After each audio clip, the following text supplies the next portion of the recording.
G'day boys. G'day boys and girls, how's it going? Can anyone hear me? Hello.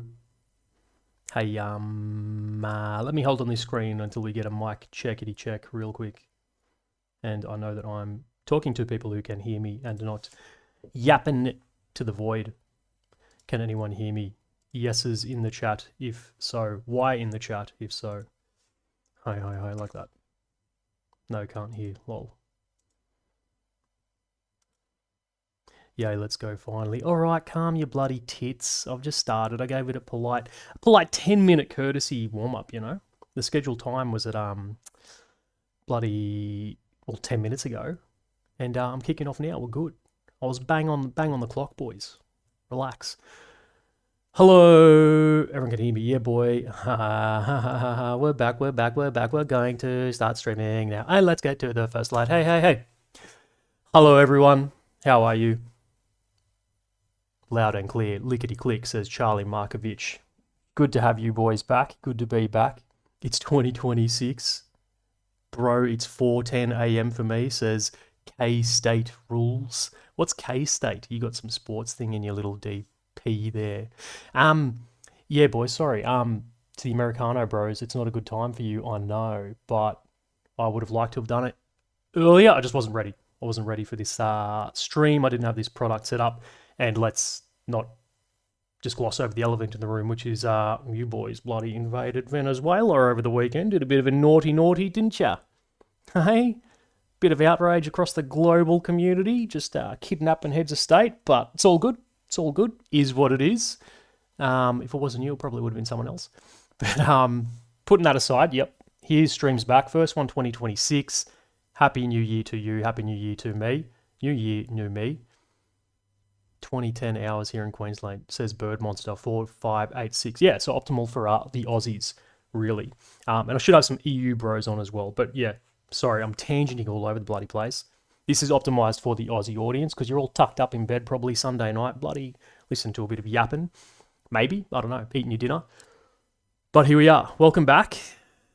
Welcome to the live streams. If you're new, if you haven't jumped on one of these before, to the existing subs and members, thank you, good chaps, for joining in for the first one of 2026. And if you're jumping on for the first time from Instagram and you're a quiz fan or you've been following over there for a while and you thought you'd dip your toe in the YouTube waters and see what's going on the YouTube side of CSRC, bloody welcome to you too. Hope everyone had a happy Christmas, Merry Christmas rather, and a bloody Happy New Year. And I'm going to send it because I feel like I've said Happy New Year like 5 times now. Before I do, quick heads up for how this normally works. Obviously, you're looking at a bloody PowerPoint presentation, right? This is this is the part and parcel of having a faceless stream. Is I need something for people to look at on the screen. So when I don't have a camera there pointed at my face and you're watching me, I don't know, react to Minecraft videos or something like this, I've got to have something to show you. So I do PowerPoints. Kind of scummy in a way, but yeah, what else are we doing? We're playing games. I don't know. We're not watching movies. So I run PowerPoints, boys. And how I normally run this is I get locked in, or I try and lock in onto the slides. I yap about what it is I want to yap about, and then I flick back and forth to the chat and read what you dudes are saying and check donations and bloody yarn with some of the comments. And I normally read out the name of the person doing it as well. So if you're watching this later as the video, as you're not here watching it live, you're joining later in video form. VOD, I believe they call it. What's a VOD? I don't know. Welcome to you too, future traveler viewers. Then you understand who I'm referring to, and it doesn't seem as disjointed when I'm suddenly going from a slideshow to yapping to someone in the chat. Get what I mean? Hope it makes sense. So with that being said, that's what's going on, boys. I'll bang into my little intro here, what I'm trying to get at today. And then again, like I just said, I'll jump into the chat and I'll start having a yarn with some of the some of you scoundrels there and whatever nonsense you're bloody talking about. There's some good movies. I hope everyone watched one of these movies for Christmas. American Psycho is a slept-on Christmas movie. We're bringing that in. American Psycho is going to be the new Chris. Die Hard's done. Die Hard's overdone, boys, for Christmas. Moving on. So, for the existing viewers, you'll be acutely aware that we have 2, I suppose, templates or formats for the live streams at CSRC as it stands. The first type, when I see type 1, type 2, it just makes me think of Chinese tanks or something like this. Anyway, The type 1 is the planning room sessions. Now, these are the ones that they're locked behind the paywall. These are for the members only. And these came about because I wanted to give back a little something to the dudes who had signed up for the YouTube channel membership. Appreciate you all. So this is the members only live streams. And these ones are pretty much a behind the scenes on a workup of the coming, or the next video, right? So the next video that I'm doing that's, a produced video, not just me yapping on a live stream. The next one is the debrief. Now, these are public access. Anyone can watch them. They're always public to be in the live and to view afterwards when they're the VOD form. And these come after the video, right? So say, for example, what do we got on screen? The bloody Fallout video, the Battle of Hoover Dam. For that, I had about 3 or 4 of the planning room live streams leading up to it, which is the members only sort of behind the scenes. What are we doing? Working on it together, collaboratively is the idea there. And then after that video has come out, I wait about a week, and then I go through and I read the comments and I see who's mad at me, which fan base I've offended this week, positive, negative trends or themes in the comments, and then I kind of review them in the debrief video and go over what people liked, what people didn't like, make some concessions, make some apologies, try and issue corrections for the things I got wrong, because there's always bloody something I get wrong. And that's about it. But it leaves me with the problem that I've only got these 2 live stream types, right? I've got the planning room before the video, the debrief, which comes after the video, and I don't really have anything that's more, how would I describe it? Freestyle-y, where I can just stream about everything and anything. Which brings me to this, and today, what we're doing, boys. So I haven't got a name for this yet, but freestyle, the word is the word that comes to mind, but that's a crap name for the series. Do I even need a name for the series? I don't know, but here's some dumb name ideas I just kind of stuck up here on the PowerPoint. You throw enough bloody poo at the wall and eventually something will stick, as the old bloody proverb goes. But yeah, long story short is, with this new type, well, not so new, this alternate or other type of stream that I want to do, because I want to stream every week. Let me rewind a bit. I want to stream at least once a week. That's kind of my goal. And to do that, it can't always be a tactical analysis the planning room, and it can't always be a debrief, because I don't always release a tactical analysis video every week, because they take me fucking weeks and weeks and weeks to make one. So that's why we're at here. I want to kind of do streams about other stuff that's not explicitly related to one of the videos.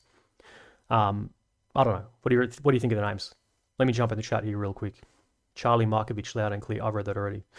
Marty McFields, welcome back, governor. Good to see you again. Damn, I'm usually PST, but now I'm in Europe, so it's chill. Oh, nice. That works out well. Did I read your other one here? Your PowerPoint better have a wire diagram. Oh, mate, I'm not going to make any bloody promises. The average Australian dad says, good to hear your dulcet tones, big man. Mate, I don't know what dulcet tones is. I'm not going to lie. Evening digger, Wayne Beatty. Bloody evening, boys. Hope you're doing good. We have the pre-brief. We have the debrief. Now we need a Maduro compound, says Watsy. Yeah, we're kind of going to get onto that a little bit today. A little bit. One more comment here. Who we got? My Polish comrade, Kuba Jaresu 1012. Good morning from Poland, digger. Good morning. Hope you're bloody doing well over there in the Polak land. Sorry if I butchered your name. Maduro compound came up. We've already kind of spoken a little bit about Venezuela. Bloody news of the week. Back to the PowerPoint though, and what I'm yapping about. I want to freestyle about stuff. With that being said, I don't want to do, and I just clicked slide for dramatic effect, so that should have coincided with me talking right now. I just clicked slide, so you should be looking at a slide of bloody old Ted here in the middle, and a 4chan meme or green text. I don't want to do news and current affairs, you know? I don't want to to be honest, I don't want to do such serious stuff. I'll cover things, and this has kind of been my guiding principle on Instagram, right? If I'm posting about stuff in the stories, an event that is, say, a breaking news event, be it domestic, such as these 2 fuckheads on the left who shot up Bondi Beach before Christmas, or international geopolitical news, such as Maduro and the Americans heisting him straight out of Caracas. I'm covering it because it's interesting to me, and there's aspects of it that are on a micro level interesting to me, and I can only assume that if it's interesting to me, I'm not that bloody unique and special a snowflake. Someone else is going to find that same component of it interesting on that micro autistic level. if that makes sense. And again, not to make light of what is obviously, and I shouldn't even need to preface it with this, like a tragic and horrible event in the Bondi terror attacks. But the story there that beyond all the surface area news that was being reported on was that there was the copper who shot the bloke from like 40 meters out. And that's the kind of example I'll give for stuff that's sort of maybe below the surface of these news or geopolitical stories that I find interesting. And that's kind of where I get my tits and teeth stunk into it and start getting behind the scenes. And that's, if I find stuff like this, then they'll share that because it's interesting to me. By extension, someone else will find that interesting too. Get what I mean? But again, with that being said, I don't want to be like a regular breaking news. I don't want to cover breaking news consistently as a rule, because I'm not a source of news and I don't want to be a source of news, right? But there are elements to the news which I find interesting that I would occasionally like to share stuff or talk about or delve a little deeper into. Does that make sense? Marty McField says, the Gulag sounds good, something like the barracks, its place for best and weirdest conversations. Watsy says, the barracks makes sense, always good times going down. True. They're talking about the names for this new series, by the way. Yeah, look, I'm not sold on, do I even have a name? Do I just simply call the live stream what it is, like what it's about for that day, noting that I'll be doing it probably around once a week.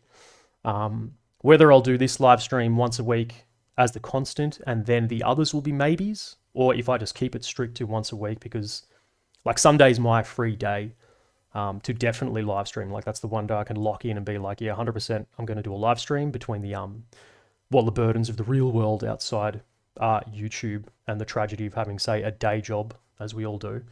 But yeah, I don't know how often I'll do this particular stream, but I want to do a stream, one of the three types, once a week. Sorry, getting back to the slide, what you guys are looking at on screen here.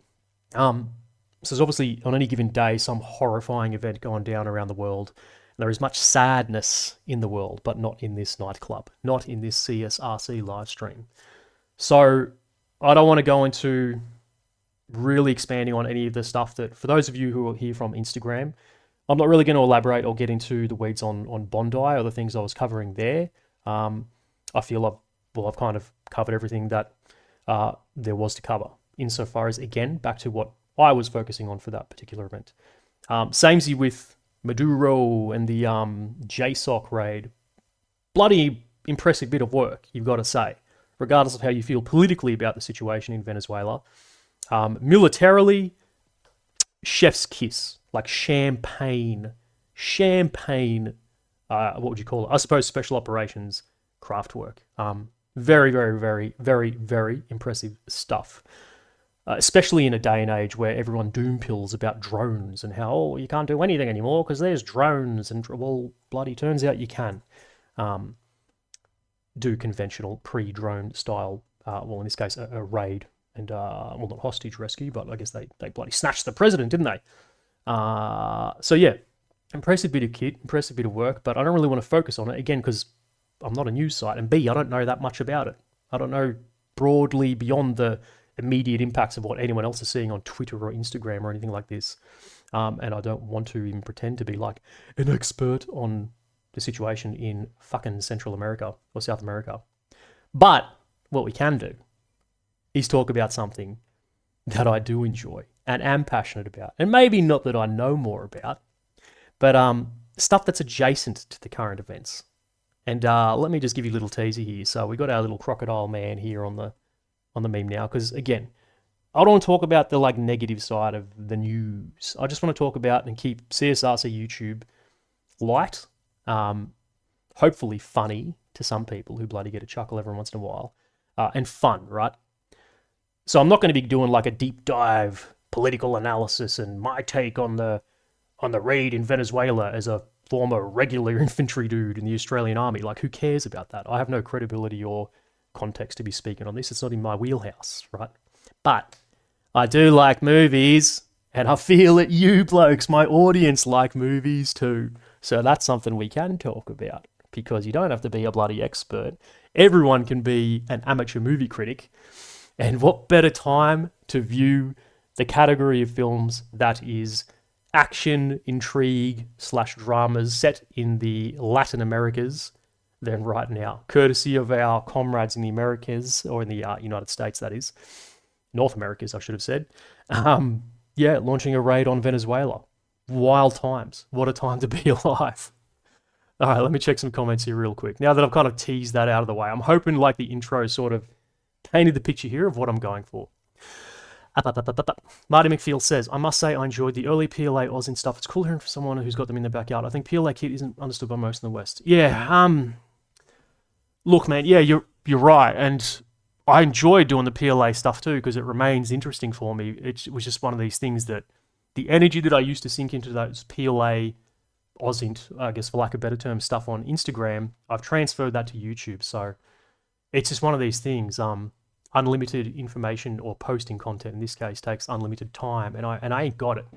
So I don't know. I'll keep posting on or regarding PLA stuff on Instagram probably from time to time, but it's certainly not going to become a feature of YouTube. Or if it does, I'm not sure. If I could work it in a way that's sort of, again, lighthearted, edutainment is sort of the word umbrella I'm trying to work under, I'd do that. Maybe something on, now that you bring it to my attention, maybe something on these zany Chinese war films, like that scene where that sniper dude is like shooting the targets out of the tanks at like 1,200 meters from the standing position, all this sort of stuff. I'm kind of riffing on the PLA war movies. That could be fun, something like this. But yeah, PLA posting has slacked a bit. I'll happily confess and concede. Scott 8065 says, a deep dive into a VC winner once a week. You'd probably you wouldn't run out of VC winners pretty quick, but this kind of sounds like it's what state-sanctioned violence on Instagram used to do. It sounds like you'd need a dedicated platform for that, man. It's not something I'd want to do because I just wouldn't give it the justice that deserves, I don't think. Martin Fields, love it. Jack Ryan, always getting up to no good. Oh hell yes, movie discussions and reviews are always good one, says Watsy. Yeah. So bloody hang on to your jungle bloody bags here, boys, because I'm not going to do just movie reviews. We're going to do something even more cringe, which is a bloody Latin America action cinema tier list. Yeah. Oh, YouTubers doing tier lists. No, they're running out of ideas. It's not my first tier list in my defense, so you can sneer at the tier list format all you wish, YouTube viewer comrade. But I did a YouTube tier list video ages ago on, what was it? The camouflage for the weapon paint. The diggers, the Australian Army, they sent me a bunch of photos and I ranked them all and that sort of thing. Then I made a video about it. So I've technically done bloody 2 previous videos on tier lists. But again, scoff at tier lists all you want, because it's like a meme of like when a YouTuber runs out of ideas, they just start doing tier list videos.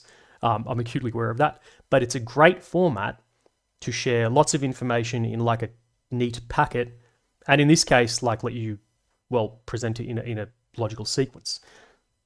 Today, talking about specifically the Gringos Gone Wild movies that I have seen and enjoy to varying degrees that are about Latin America and various, I'm not sure, conflict.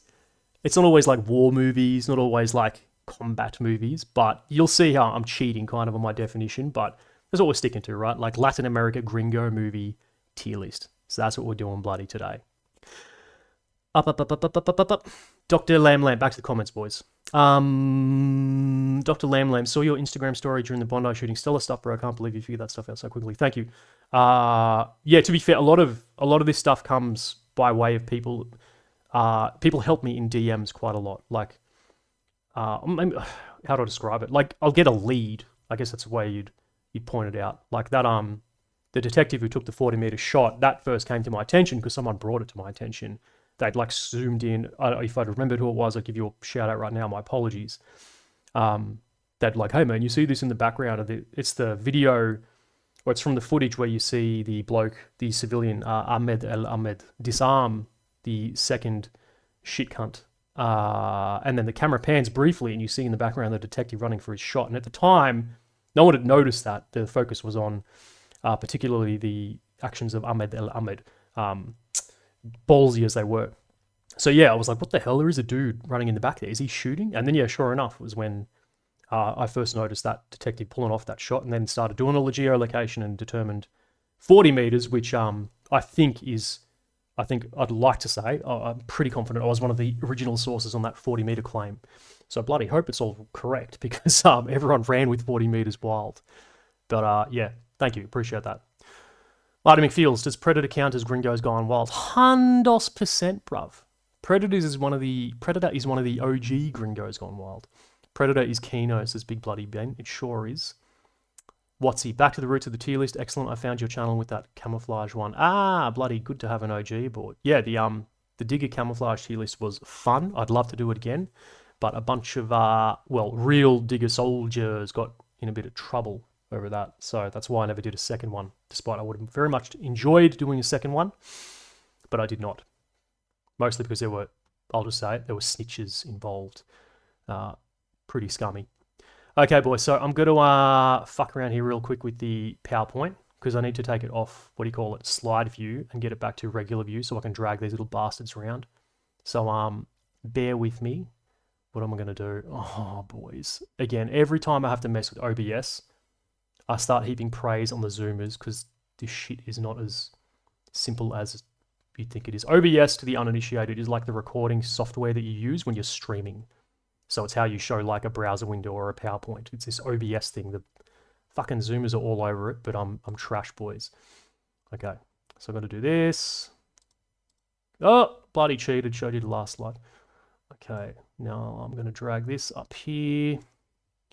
I'm going to just drag in big. Oh, it's all blurry and shit. That's okay. Okay, you have a bit of a white border there, but it should be fine.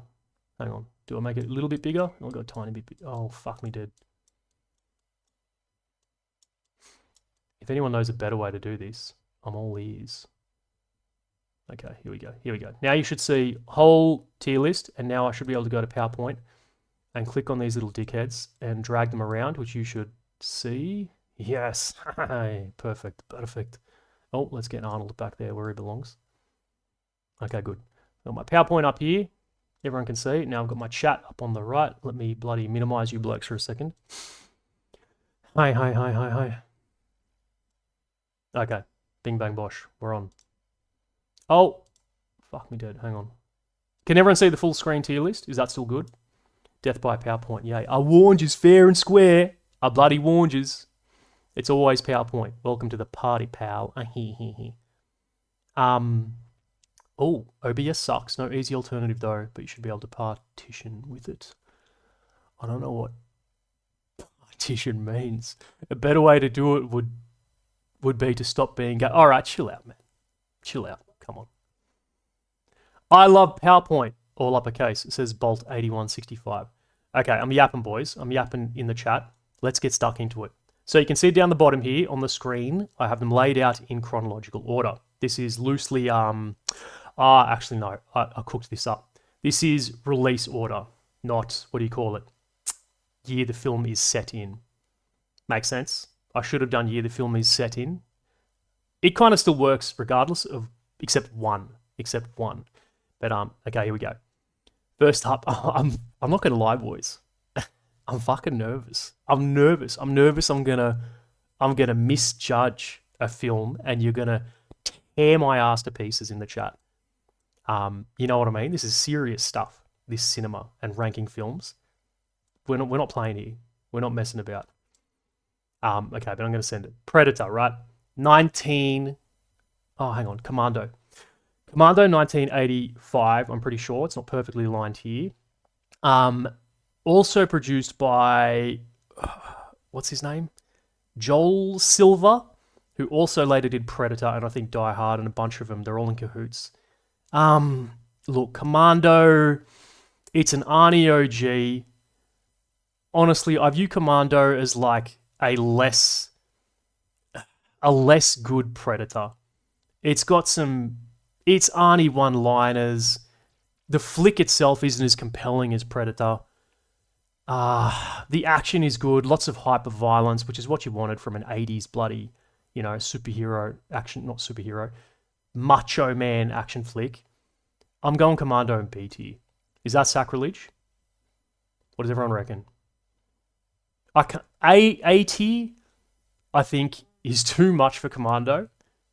B tier, I think, is just right. Commando would be C tier if it was not Arnold Schwarzenegger, the GOAT. If it was any other actor, or if it had been someone who faded into obscurity, right? Like, say, obviously you could put interchange Sylvester Stallone in there, probably a bunch of other dudes, and it would still be about the same.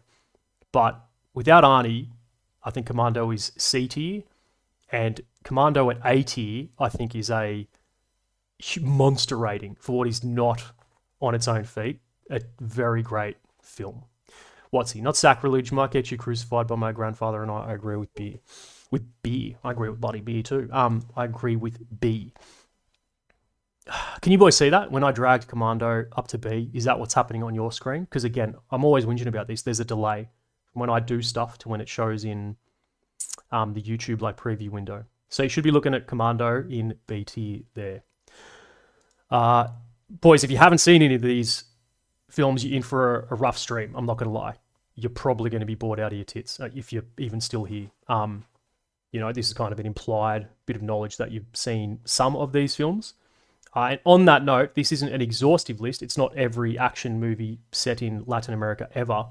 But it's the ones I've seen and the ones that I remember enough to kind of give a rating to. There's a few others that I think could have passed on this list as well. But yeah, anyway. Okay, Predator. Predator is no doubt. I've thought about this a lot. I've thought about this since making this YouTube channel, and I've come to this realization since making this YouTube channel. Predator is my favorite movie of all time, and I changed that.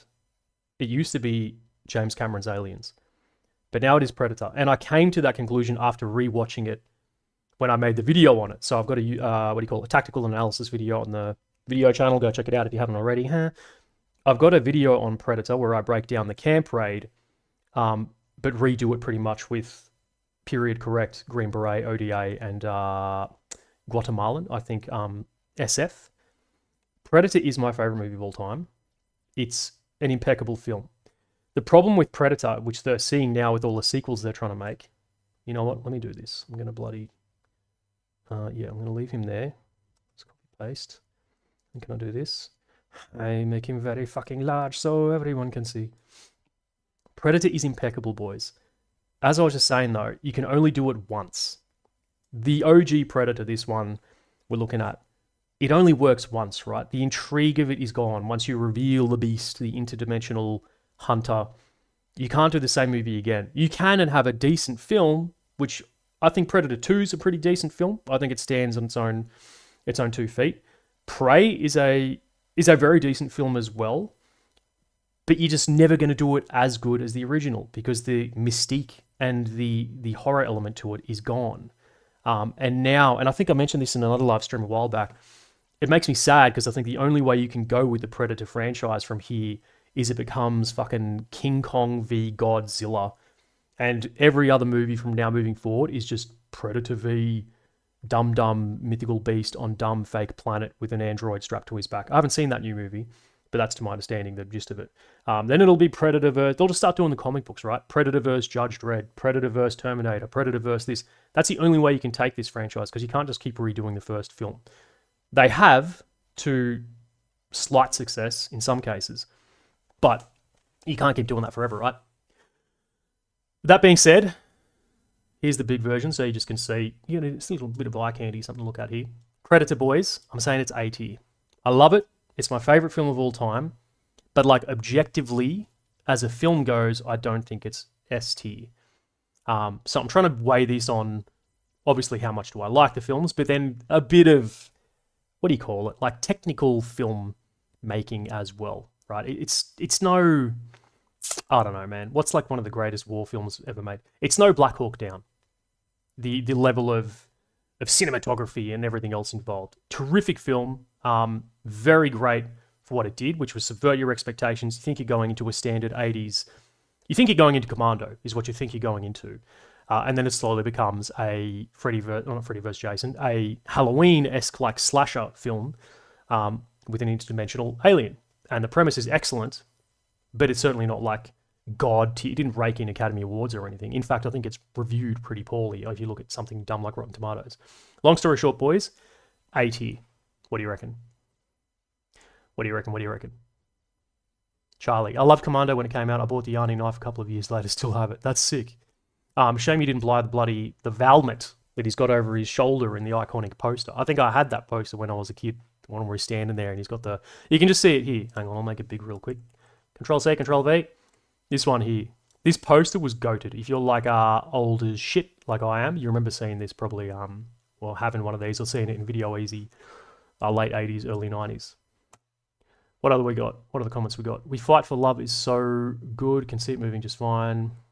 What's he says? They've really beaten a dead horse with the new ones, to be honest. Many feel a bit undercooked. The Predator films, yeah, well, I don't have anywhere to go with it. And then with that being said, I liked the animated thing. There's a anthology. I'm not sure that's what you call it. An animated series of short films. They all end up linking kind of in. I won't spoiler it, but give that a go. I think it's called Hunter of Hunters or Killer of Killers. Predator Killer of Killers. That was pretty good. That wasn't too bad. Enkalainen says, hey, yo, but Badlands was good. Was it? I honestly haven't seen it. It might be all right. But yeah, in my defense, I don't think that... Is that what they're doing, though? Is it... Because it looks just like Predator fighting big beasts and stuff. Yeah, to be clear, I'm not shitting on Badlands explicitly. I'm kind of shitting on the premise has run its course, and now you're not really making Predator... Well, you can't make Predator films in the purest sense of the original Predator. Kuba. I'm just going to call you Kuba, bro, because I can't pronounce the rest of your long Polish name. Predator deserves A, maybe even S. I'm giving it A. I think A is a monster score. ZNUB, I can't read your name. I think Predator 2 and Prey established that the Predator template should be genre film, but with a Predator in it. Yeah, that's fair, man. I agree with that, because I would watch Prey again, but which I guess is what they kind of did with the animated thing. I would watch Prey again, but set in pirates, and let them what do you call it? Elaborate on who's the dude on the pistol that Danny Glover gets? Raphael Andolini. Let them establish a bit deeper that pirate lore. Or yeah, I'd watch it with samurais. I'd watch it in the Civil War. I'd watch it in Gallipoli. You put Predator into, as you've said, genre film history setting, and yeah, I think you pull off a decent film. Bro, what is your username? Terrorist? Man, chill out, dude. Jesus. What about a TV series instead of more movies, just to explore more the lore one bites? Yeah, look, I considered putting TV series into this tier list because I really wanted to involve Narcos, because I frothed that. That's a great series. Season 1 in particular. But I just thought it was getting a bit of mission creep. Stick to movies. If I start going TV series, then it'll just get out of hand. Before you know it, I've got Breaking Bad on the list. Up. Charlie says Valmet equals cash. I wouldn't know. I would have never been able to buy one anyway. Thanks, Australia. That's okay. You're still doing a better job with pronunciation than most. Thank you, Cuba. Predator, Predators, Prey, Pred 2 than the gibberish AVPs. Is this your ranking? Predator, Predators. Predator. Oh, man. I think I'd tie... Oh, that's a tricky one. Definitely Predator.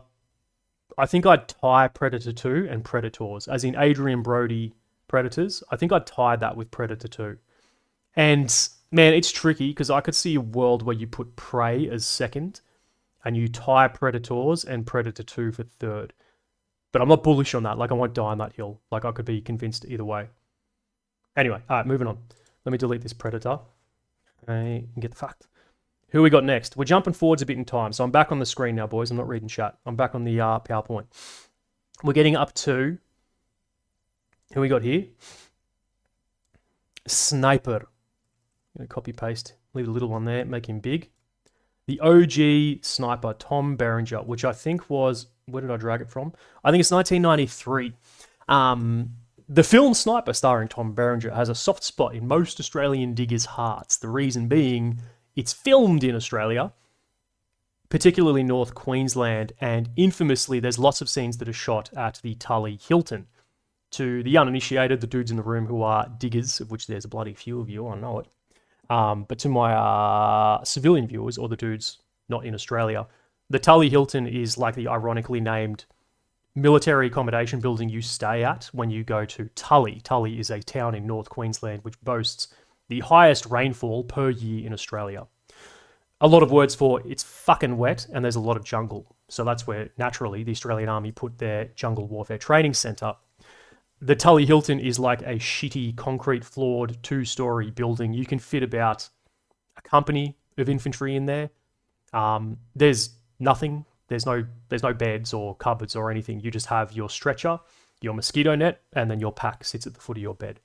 It's intentionally kept as like the Spartan jungle experience, right? And the stuff they've been doing at Tully, a lot of the knowledge is like legacy passed down from Vietnam days. It hasn't always been at Tully. I think the Jungle Warfare Centre was at Canungra, which is in southern Queensland back in the day, but now it's Tully. And a lot of the skills that are still taught, have come out of a lot of the jungle warfare experience the Australians had way back when. With that being said, Sniper's a decent film. I remember watching this as a kid and being like, hey, that looks pretty cool. You just get to like look through a scope and shoot people really far away. Probably inspired a few, potential snipers during this generation. But it's not a great film. There's quite a bit of, what would you say, bloody cringe moments. The premise itself is absurd. So Tom Berenger's character, who's senior mastery gunnery, this, that, and the other, super sniper Marine Corps man, his number 2 gets shot and killed in the opening scene of the film, and he's replaced with Billy Zane's character, who is a civilian Olympic shooter. For reasons, it's absurd. It wouldn't happen in a million years. Like, they're not that.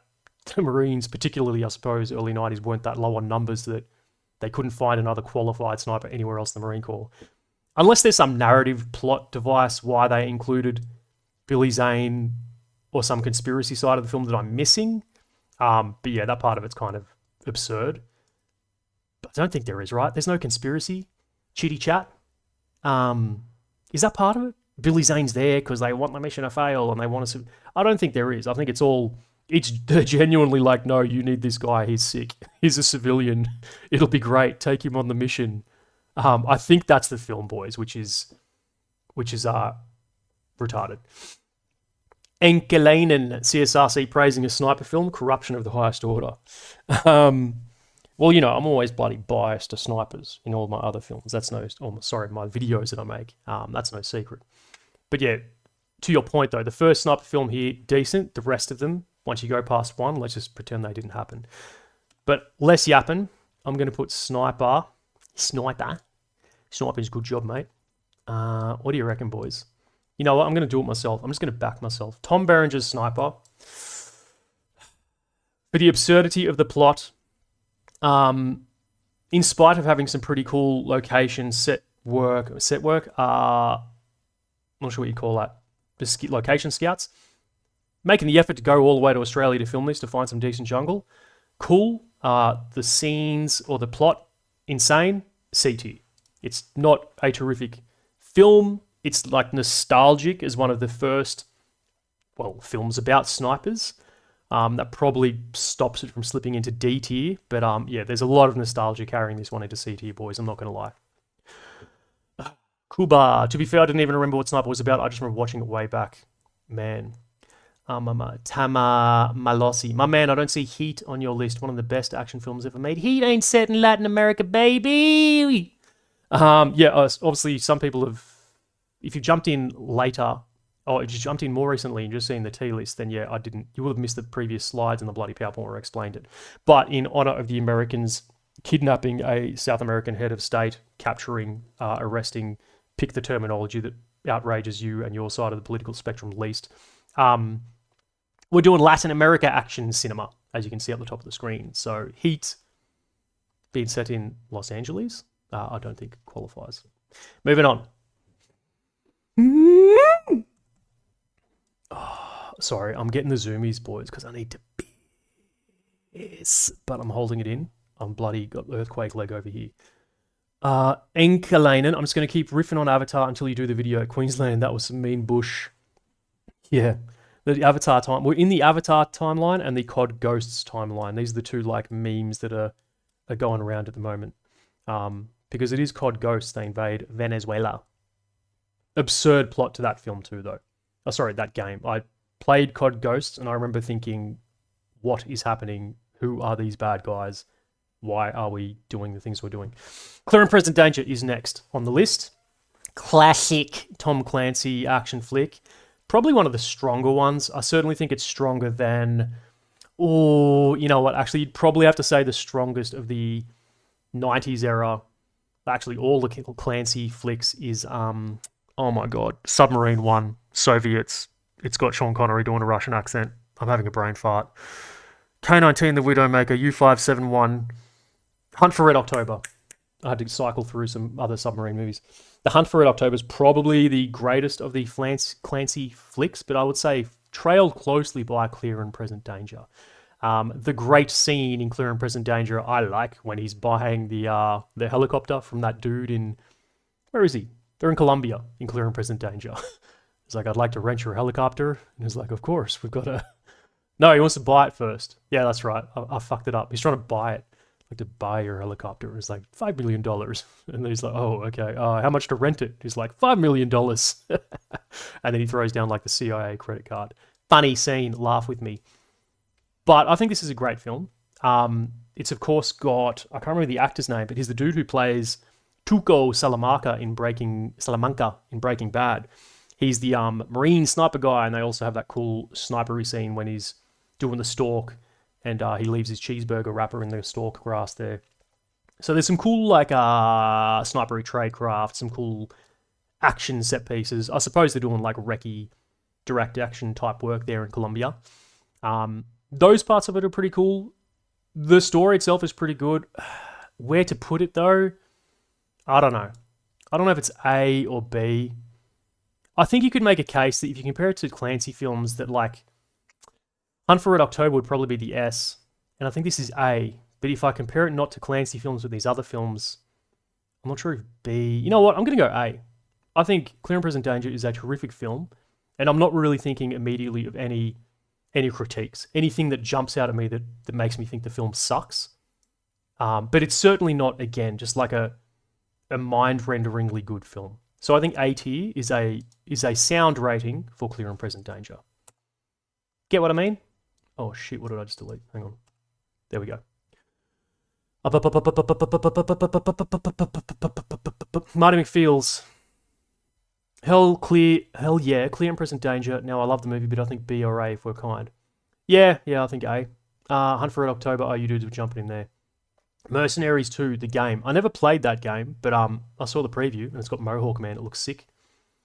The US forgot to hit the dam to make it Ghosts law accurate. Oh, is that what they did in Ghosts? Weird game. Red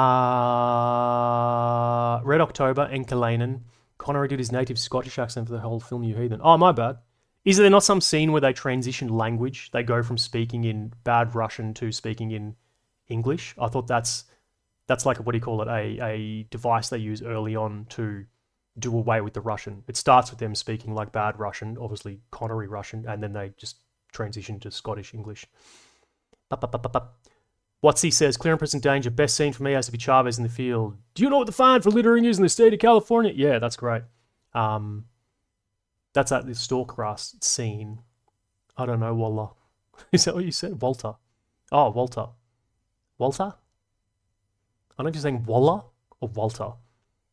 I just wish I'd done more with John Clark in the movie since he's such a big part of the Ryan verse. Yeah, true. Only bad part is when you compare it to the book. True. I did read this book. I did read the Clear and Present Danger book. It is very good. And weirdly, I haven't read a lot of Clancy. I only read Clear and Present Danger and I read Rainbow Six, but I didn't get on anything else. But it is a good book. It gets showed up by Hunt for Red October and Patriot Games a lot. Oh man, you think Patriot Games is better than Clear and Present Danger? Ooh, I think Patriot Games ranks below Clear and Present Danger. It's sound.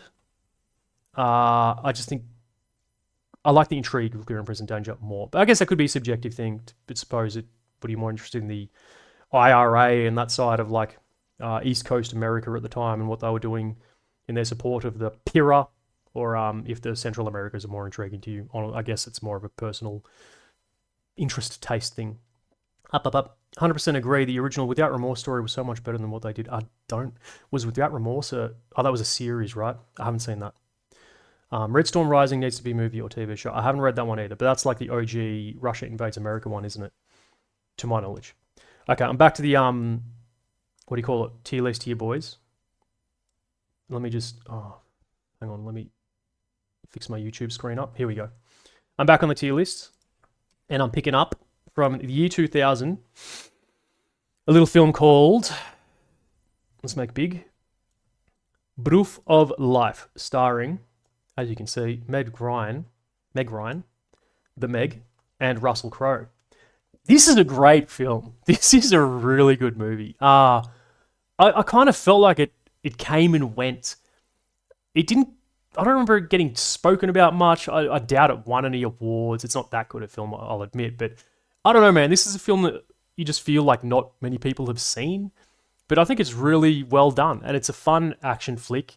There's a little bit of the romance subplot to it. But it's not on the nose. You can kind of push it aside and still enjoy the merits of the main story, which is a kidnapping in Central America is the nuts and guts of really what's driving the film. Played by, I can't remember that actor's name. He's not Russell Crowe, the other bloke who gets kidnapped. Meg Ryan's character's husband. And it's not a stated film from memory. Stated country. It's a fictional country, much like they do with Predator and Commando. For that, it's Valverde. I can't remember the name of the country they use, but it's a solid flick. Particularly, I think the cinematography is really good. Like, they're actually up in the mountains of wherever they filmed this. I would assume maybe Colombia. And they're up in these horrible, wet, windswept hills. And, like, filming this movie would have been a fucking cunt of a job. Because there's lots of, like, on location, well, almost all of them. All of the scenes are on location. Like, I don't think there's a single scene that's filmed in, like, a set, from what I can tell, or from my memory of it. I'm working on bloody obvious memory of this. I haven't watched it recently. But really good cinematography. Like, they really capture the vibe of wherever the hell they're meant to be, and show kind of how, in this case, how isolated they are. Like, they have the guerrillas. Again, they're not named, but it's implied heavily that they're like a FARC. That's FARC, not FUCK esque type faction. And they've got him kidnapped up in this shitty little campsite up in the mountains. Really, really cool cinematography.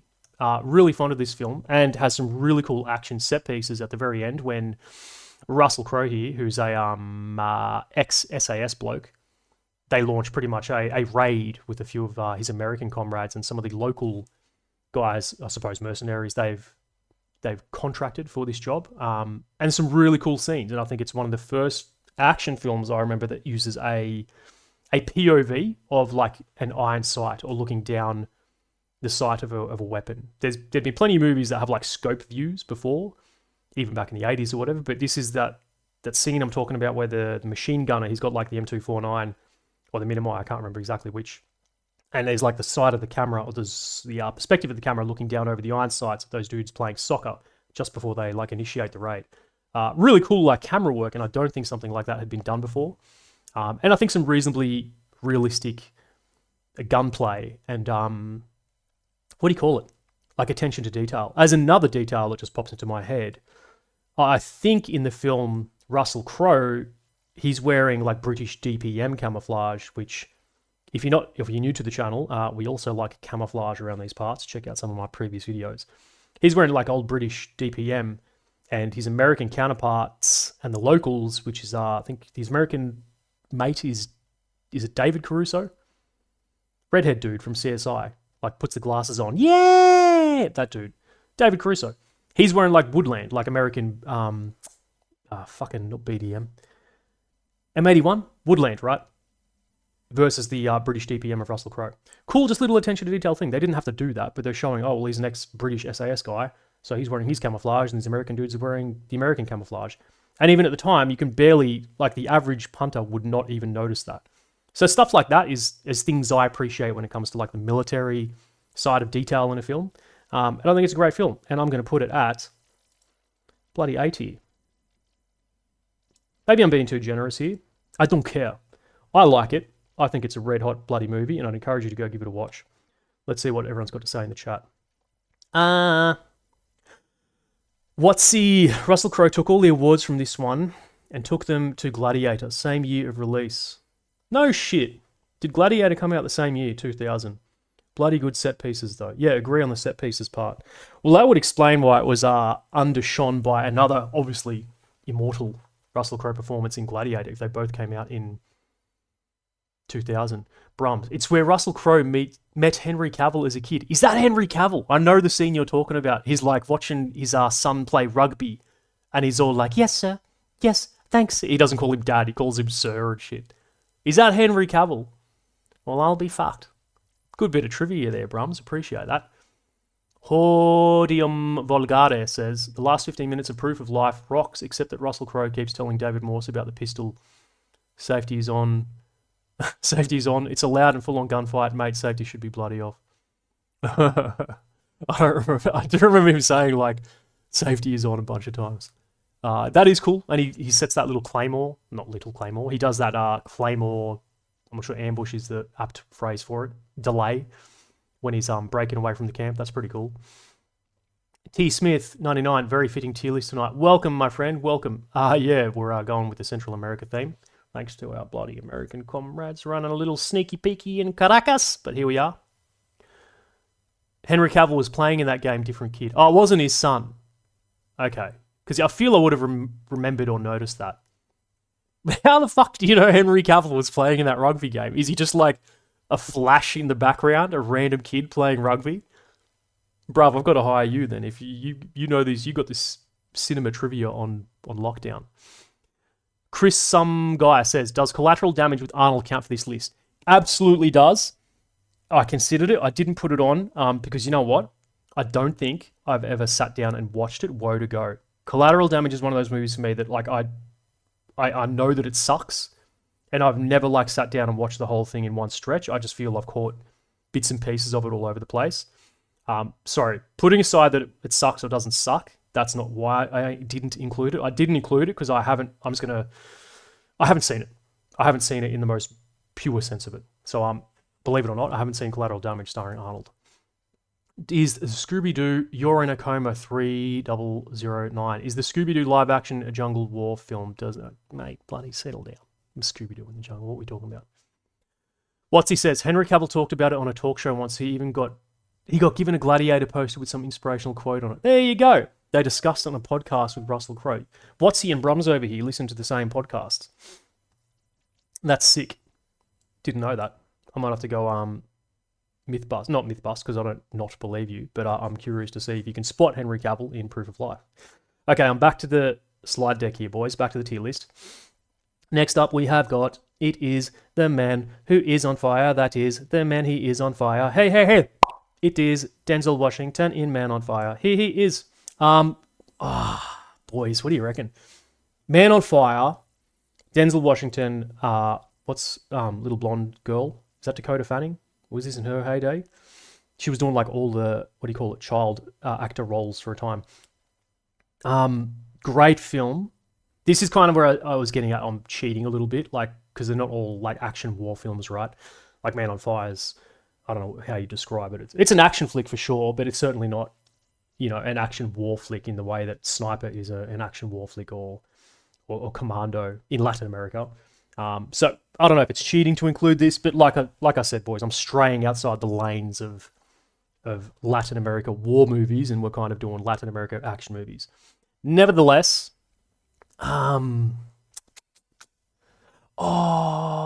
Terrorist comment says, genuine question, where is Active Valor? They were all over LATAM. Honestly, I just forgot it. That's a great question. And I forgot to put in Active Valor. That's my fault. You have exposed me as a fraud. Yeah, that Active Valor is a very fair addition to this list. And I could have included it. I would include it right now if I could simply drag it on the screen, but I can't because I did these little icons with the box silhouette in Canva, like an image, editing. So I'd have to go and do that now, and I don't want to waste anyone's time because otherwise my OCD will not let me just put in an Active Valor thing. The other reason too is I limited it to 15. So there's 15 entries here total.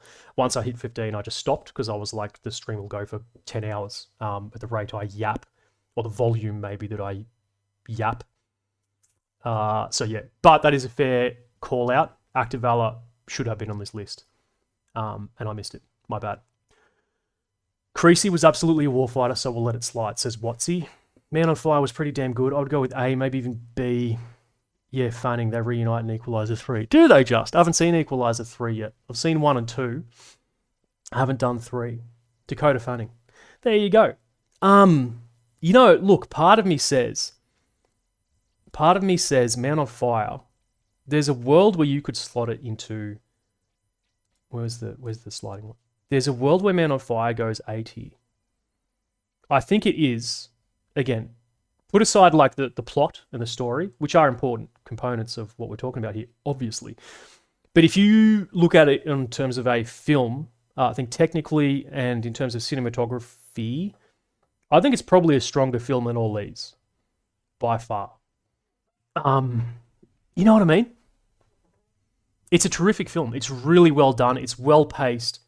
The story is laid out in a logical and engaging way. There's not much wasted time.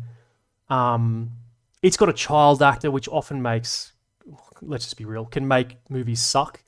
But you know, Dakota Fanning nails this role, and the dynamic between the two is terrific. Like you watch this and like you really believe that this is like the actual relationship these two characters had. Like he's, you know, the fallen from grace, ex-CIA or whatever he is, bodyguard who's now got the drinking habit, so he's not like a premium product anymore. He's kind of like a bum in the industry. Not a bum, but you know, they hire him specifically, and part of the plot turns out to be that they hire him very well on purposefully that he has like some skeletons in his closet, so to speak, because of what is happening.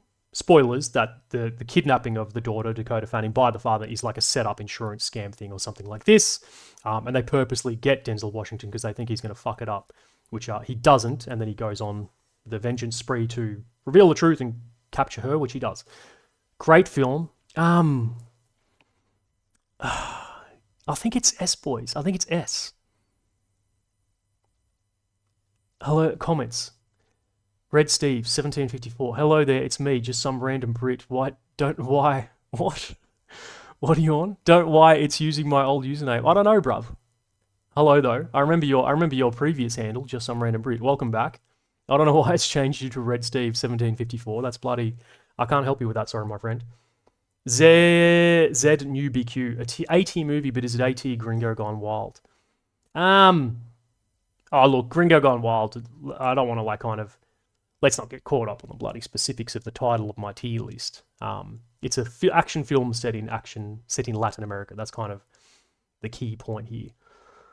James Kusher, hey brah, I recognise your bloody name. Jack Ryan season in Venezuela slaps also. Can't really add it to this list, but yeah, man, I've seen that. Big fan. The Venezuela Jack Ryan it goes hard, and now it's got that. There's that clip I was going to put on Instagram of what's his name? Dude from The Office is also in 13 Hours. Actor's name escapes me right now. He's married to Emily Blunt. There's that viral clip of the customs dude at Heathrow calling him out for being married to Emily Blunt. Someone tell me his name, please, in the chat. Krasinski? John Krasinski.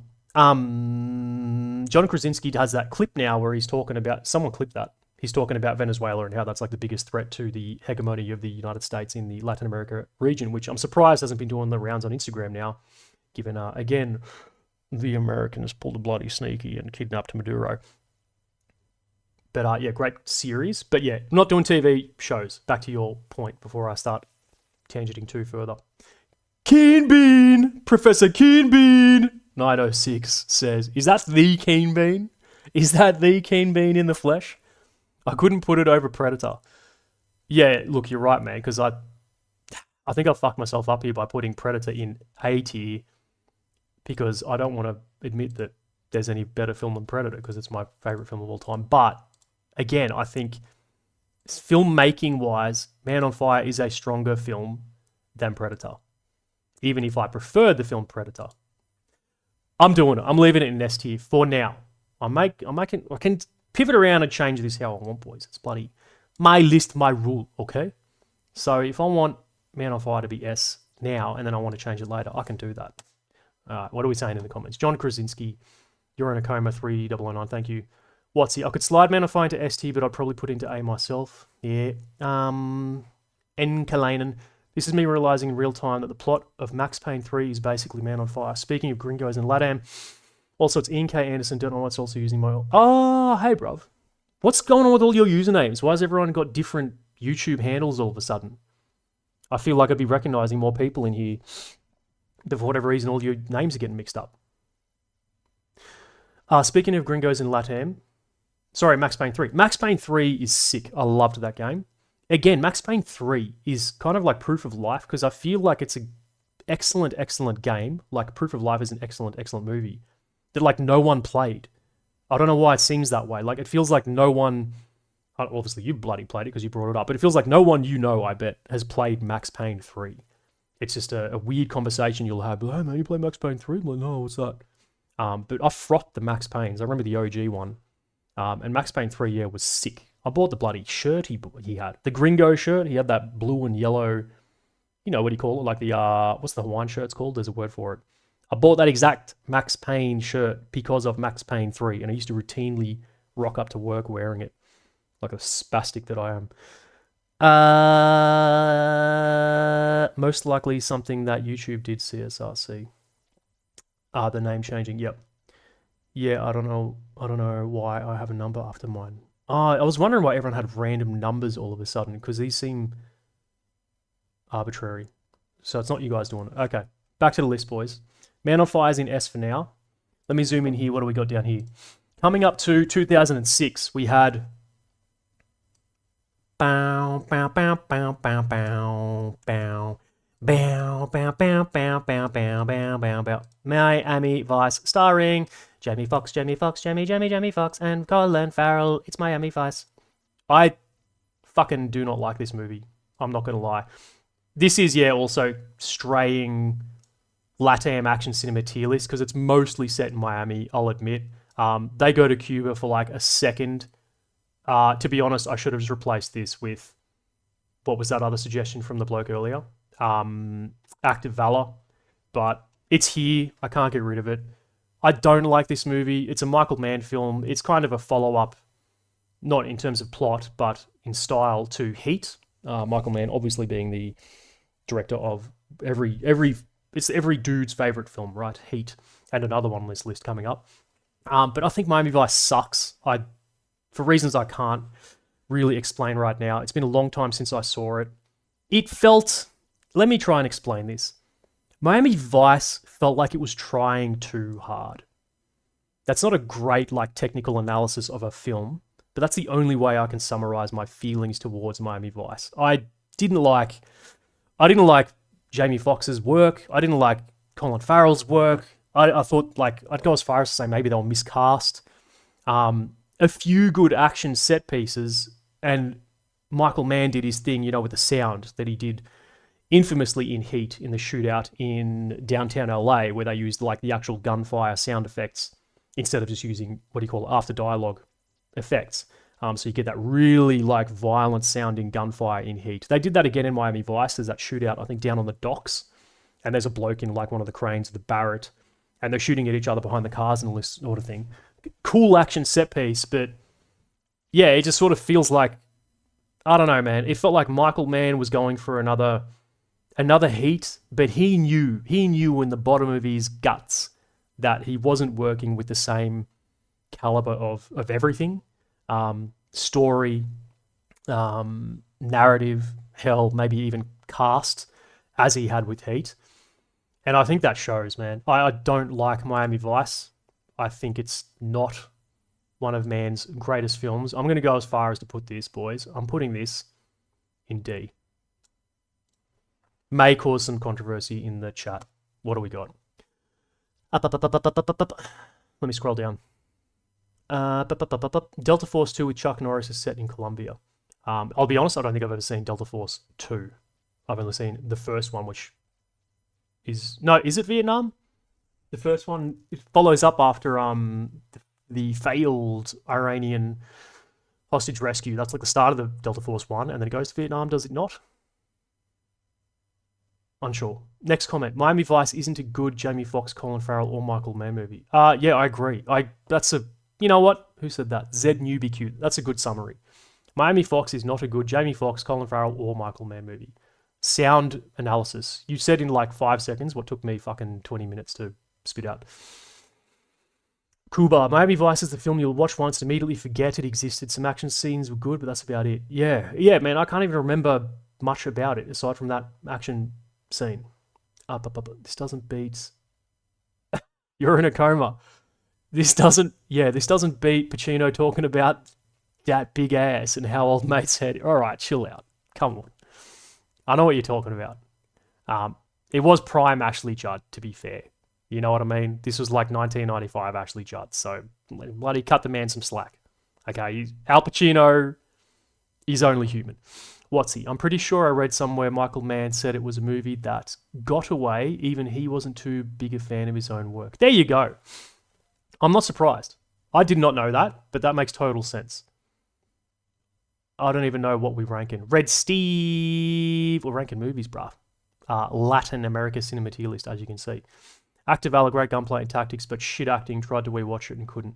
Yeah, look, that's a fair summary of Active Valor. I think if I had Active Valor here, it would probably be C tier. Cool in concept and cool in execution, like the whole getting real SEALs to do it. Probably some bonus points because of the live fire stuff. Like I think a lot of that, the boat scene work is they did real rounds, live fire, which is pretty cool. Very cool, actually. But yeah, it doesn't make up for how bad, as you've said, the acting and in general the rest of the film is from a cinematic standpoint. Okay, what else we got? You did miss 2 awesome 1980s films. Look, I'm not surprised. Salvador with James Woods and Under Fire with Nick Nolte, both set in Central America, worth a watch. I'll be honest, I haven't seen them, but I will watch. James Woods and Nick Nolte. Wow. Yeah, I haven't seen them, but I'll give them a go. I recall something about Delta Force, and yep, they did the Sonte angle with Delta Force first one. Heartbreak Ridge, fuck me dead, boys. That's another classic. I could have put that in too. Fair chop. See, everyone's seen Heartbreak Ridge, but yeah, I've seen it enough to speak on it with some confidence.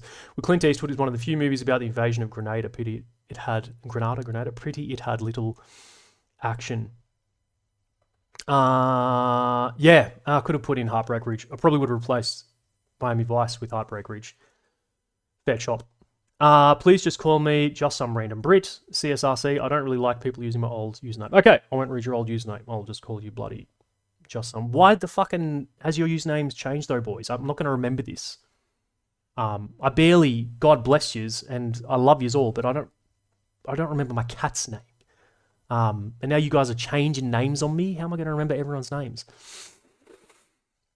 Back to the list. Okay, so after Miami Vice in 2006, I think also released in 2000. This was a shitty entry. I don't know what I was thinking, to be honest, boys. Now that you've all brought up heaps better alternatives. Quantum of Solace sucks. I'm not even going to waste time on it because it's barely qualifies to this list. I knew when I put Quantum of Solace in here that I was kind of scraping the bottom of the barrel. But here it is. Quantum of Solace, I think, is the worst of the Craig universe Bond movies. It's, as someone, whoever said that comment before about Active Valor, or sorry, about Miami Vice, you watch it once and you immediately forget what it's about. I think that's fitting for Quantum of Solace too.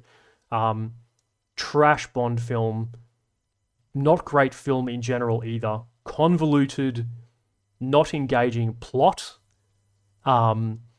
non-threatening, uninteresting villains, pretty schmatty pants Bond girl. You know, we've got Olga Kurylenko. She's a baddie, as the Zoomers say. But we're not ranking bloody Bond girls. Or we're not ranking Bond films based on the quality of the Bond girl. So, yeah, Quantum of Solace can beat it. It's going in D tier. And yeah, again, it's here because there's that, a lot of the plot, correct me if I'm wrong, and as I said, you forget it the second you've watched it. I believe it's Bolivia. So it kind of falls under Gringos Gone Wild. Bond's running amok in the South American continent.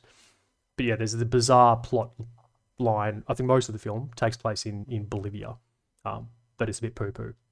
You know what I mean? So Quantum of Solace is D tier for me. I think it's not very good. What are we saying? I drink motor oil if I... Right, bloody relax. It's weird, because when I think of this movie, that's the only scene. I know exactly what you're talking about, and that's the only thing I think of as well. When he's making old mate, like... Does he make him drink it, or it's the end when he... No, they do both. They make them drink oil as a running torture device through the film, and at the end, when he captures the villain, he gives him like the canister of oil, and he's like, "It's 20 miles to the nearest town. Drink some fucking oil. You'll be fine." That's all I remember about this movie too, and I'm glad to see it's not just me. People drinking oil. Oh, you're fucking funny, man. I like that. Marty says, Quantum is just so bad. Yeah, I agree. Watsy, YouTube has changed their shit around. There's display names and handles. The your OG entered username shows in live stream chats now because it's unique. The number is what makes it unique. Okay. That seems dumb. YouTube's done a bit of stuff recently that's kind of winding up people, users and content creators alike. Dust Deus Leonum says, I checked out a Bond movies after the Pierce Brosnan saga. I'd encourage you to give Daniel Craig a go. I think he's a very capable Bond.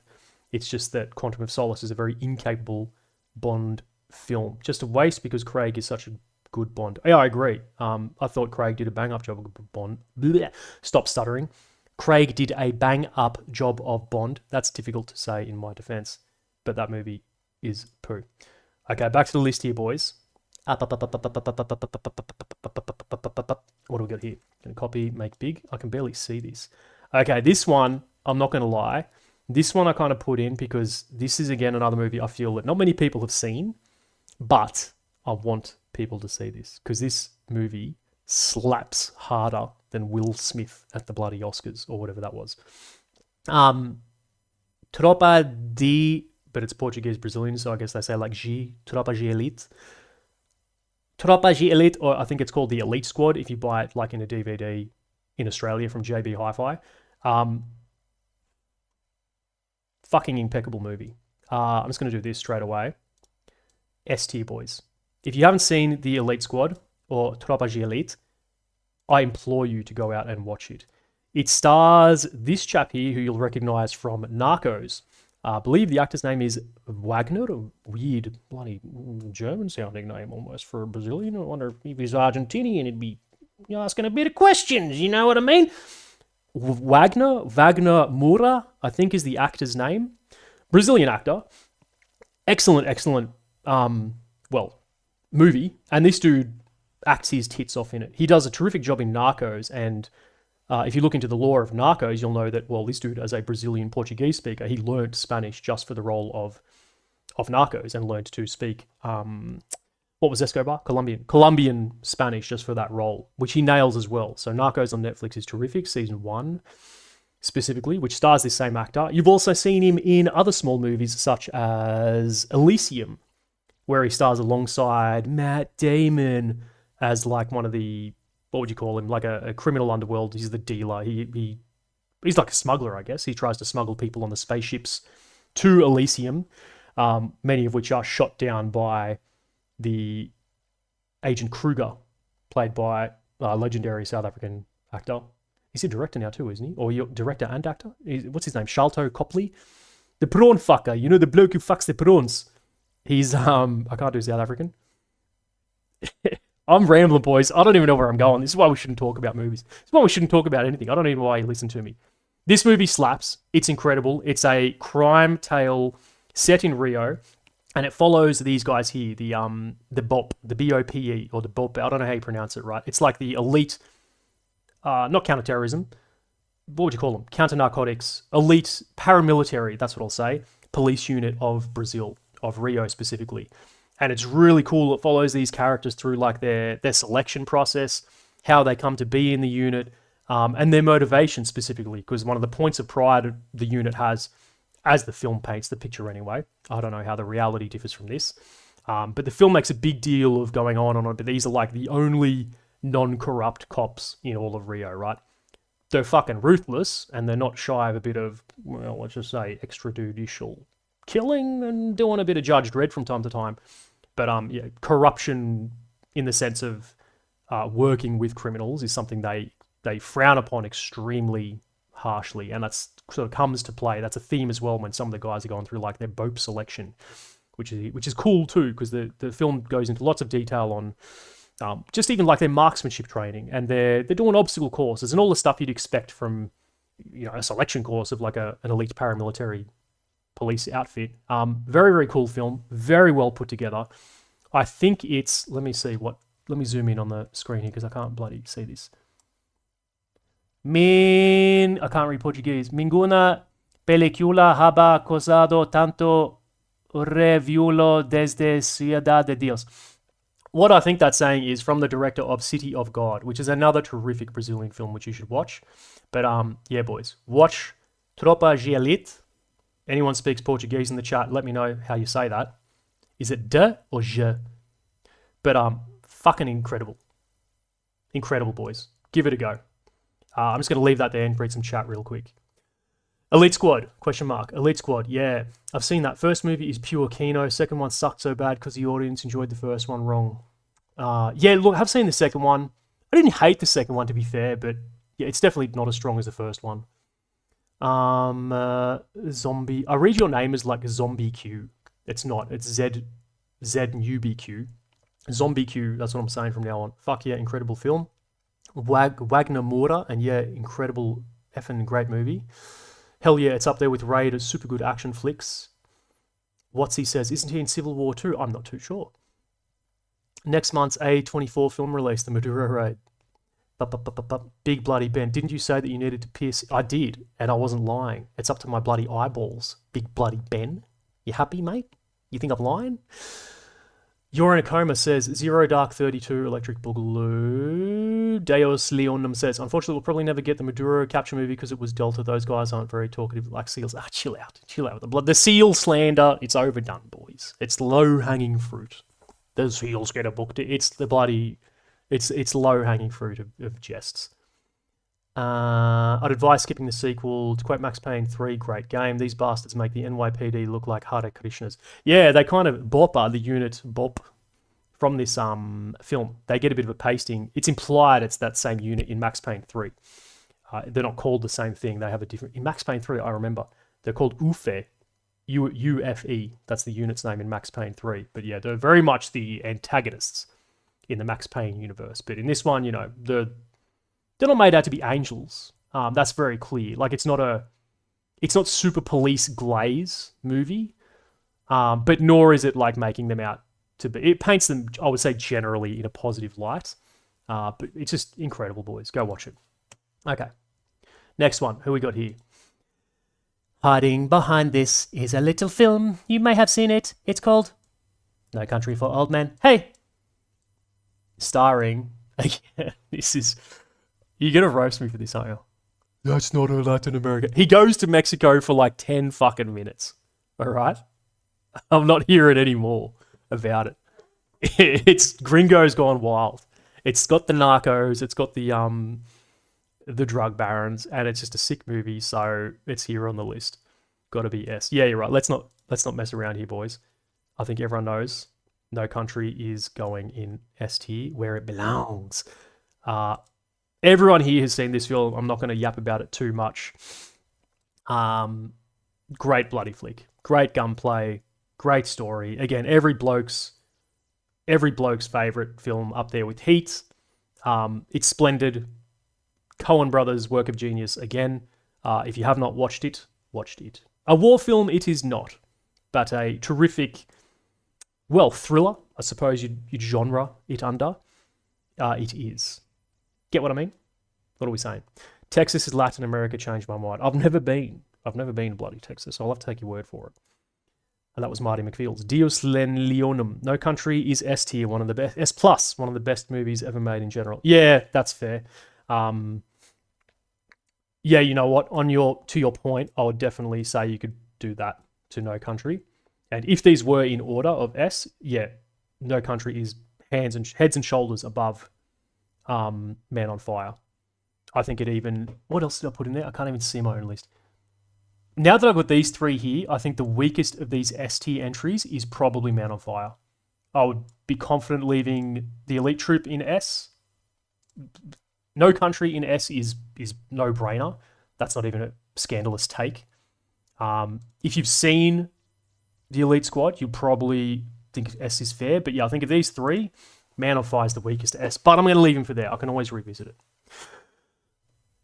Darwin Aurelialis says, do another Australian Army video. On what, mate? I've done all. I covered it. I got a 1 hour long video on the Australian Army. What do you call it? Iceberg. No, I could. Funnily enough, I do have enough. What do you call it? Insider list stuff. We pretty much me and a few other blokes I bloody work with, when we did a big whiteboard. That was how that first Australian Army video came about. And I ended up with enough extra stuff that I could make another video on that. And I will someday.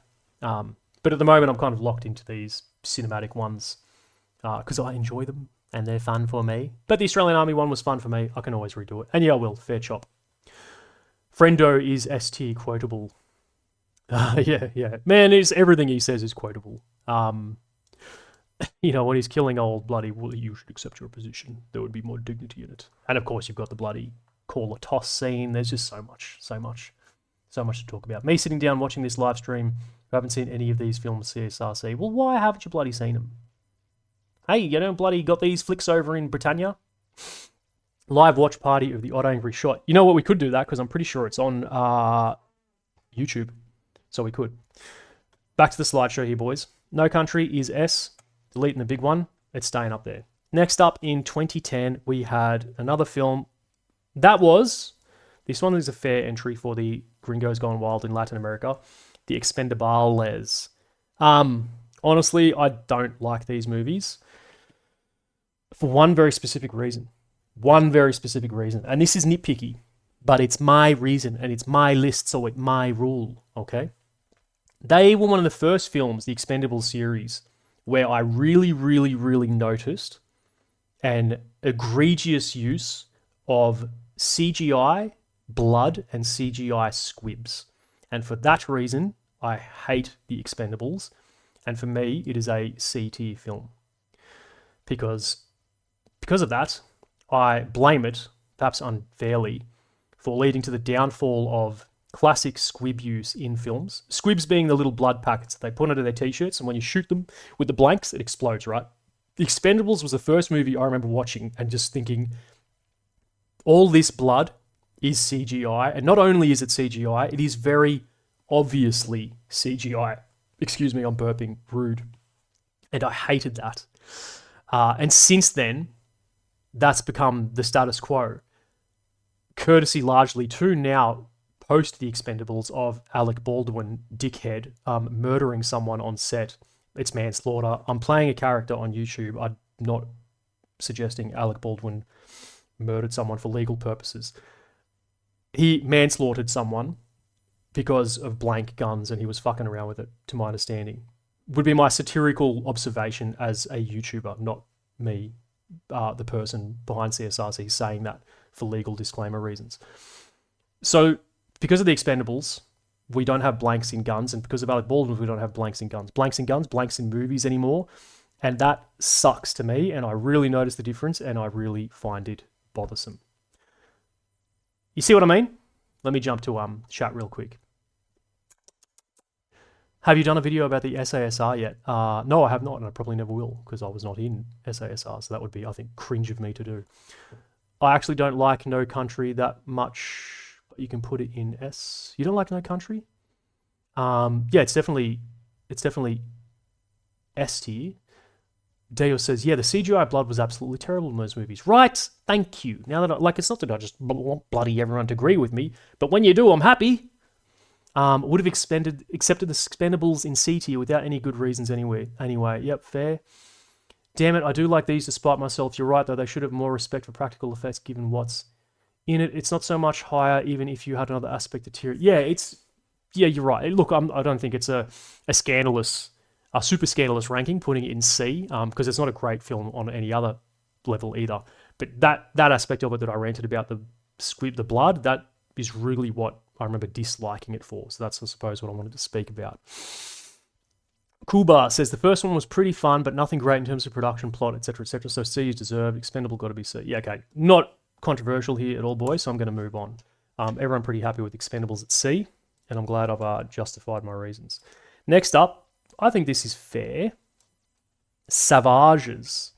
Brought to you by Oliver Stone, who, of course, did Born on the 4th of July. What else is Oliver Stone? Oh my God, did he do Platoon? What's Oliver Stone's connection to Platoon? He directed Platoon.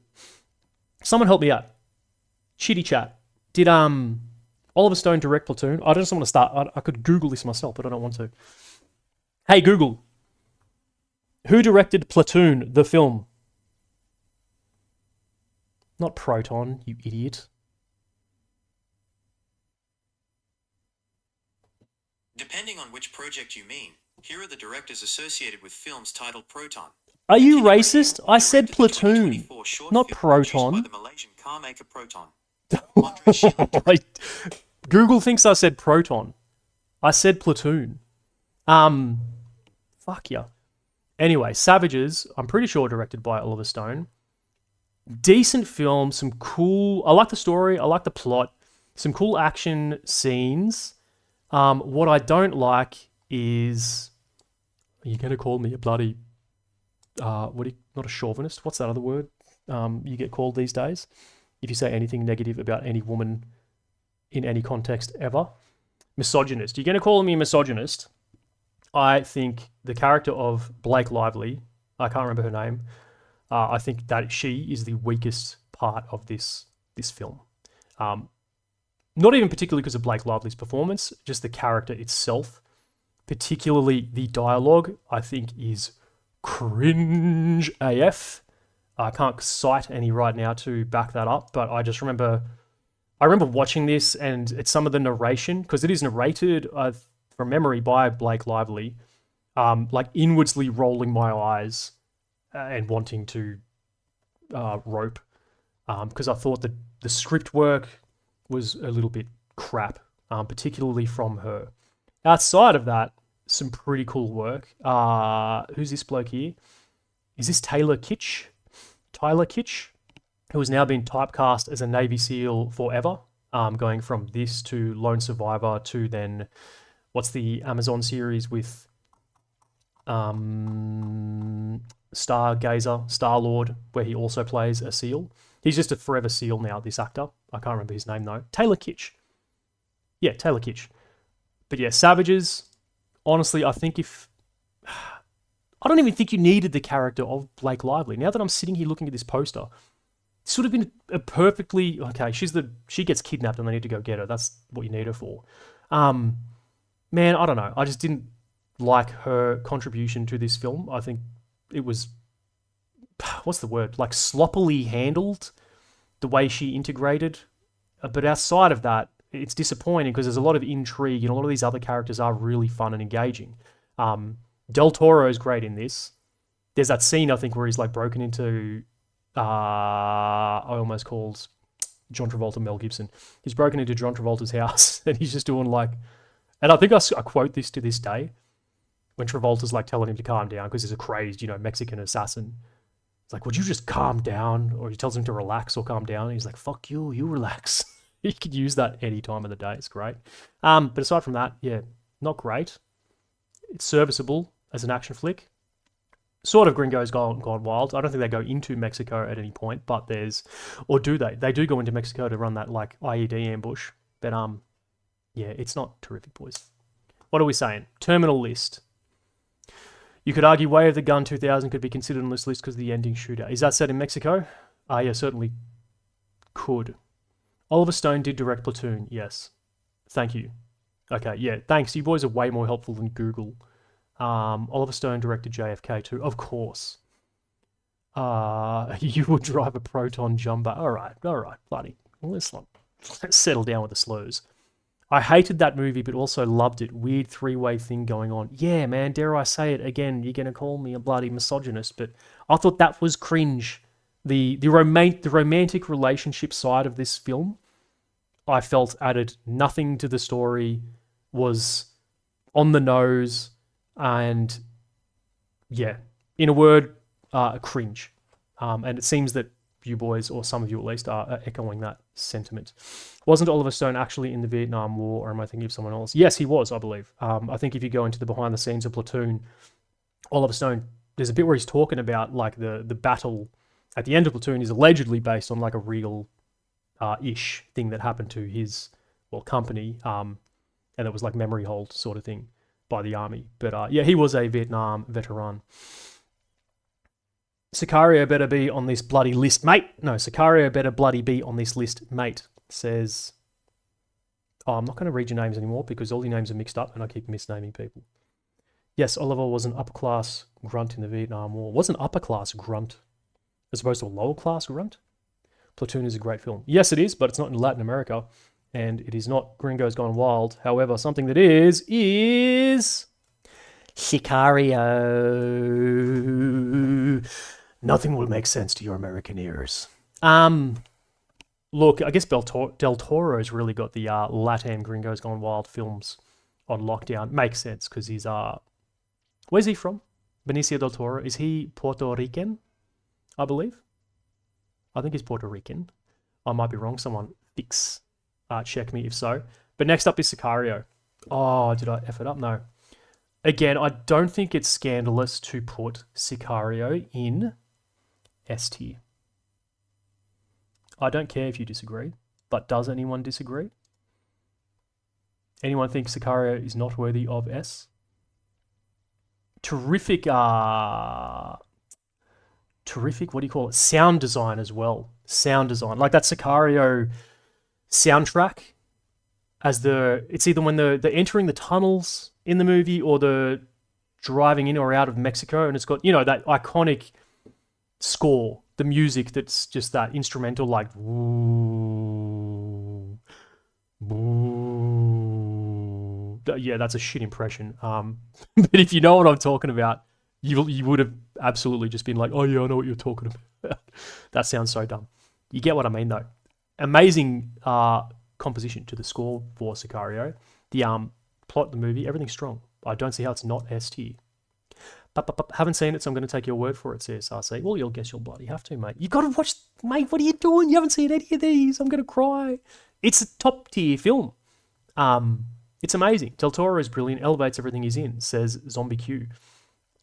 Hans Zimmer. Is it Hans Zimmer does Sicario? Hans Zimmer horns. Says Grandma Dad. That's not your name, but I'm just misreading people's names. I'm doing my boomer thing. Keen Bean, Bridge Charlie Sheen's brother. Bridge Scene, Chef's Kiss.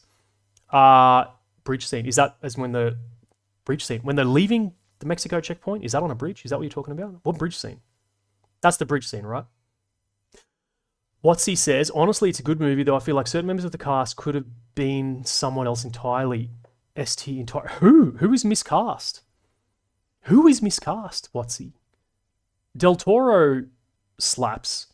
Oh, mate, if you say Emily Blunt is miscast, I'm going to have to call you a misogynist. You know what I mean? I think, honestly, though, I think Emily Blunt does a banger job. Brolin obviously kills it.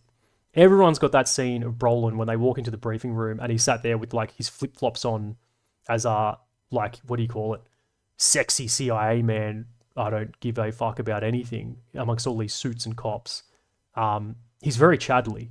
Brolin in general, but in this role, kills it. Dios says, Sicarios, yes, brilliant writing by Taylor Sheridan, magical cinematography. It's Denis Villeneuve. I don't know how to say his name. That's why. I was trying to remember the director before because I should know it, but it slipped my mind and I was ashamed to even bring it up. But thanks for reminding me. It is Denis Villeneuve. Second one round B tier or C tier because the sequel, not fond of the sequel at all, but this one is easily S tier. And boys, remind me again, Denis Villeneuve also did he not? He's done lots, obviously, but what's the one with the aliens?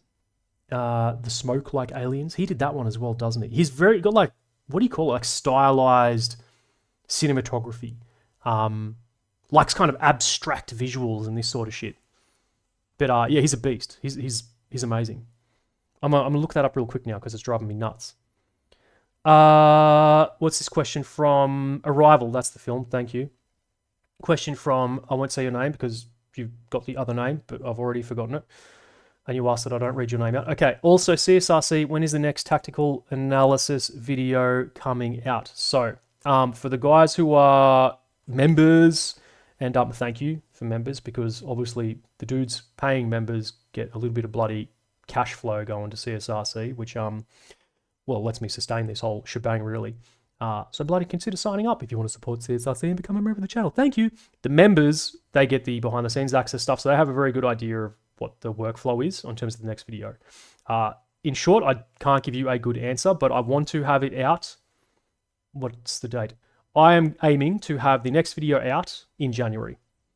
And that's about as good as I can give you. I can only give you months at a time because, like I keep saying, I'm not shy about the fact that I have a day job and I don't do this full time. There might come a time when I can full-time YouTube professional do this for a living, but I can't do that yet. When that day comes, I'll be able to release more than one video a month. But for now, it's about that. So yeah, it'll be January is the next tactical analysis video coming out. I hope that answers your question.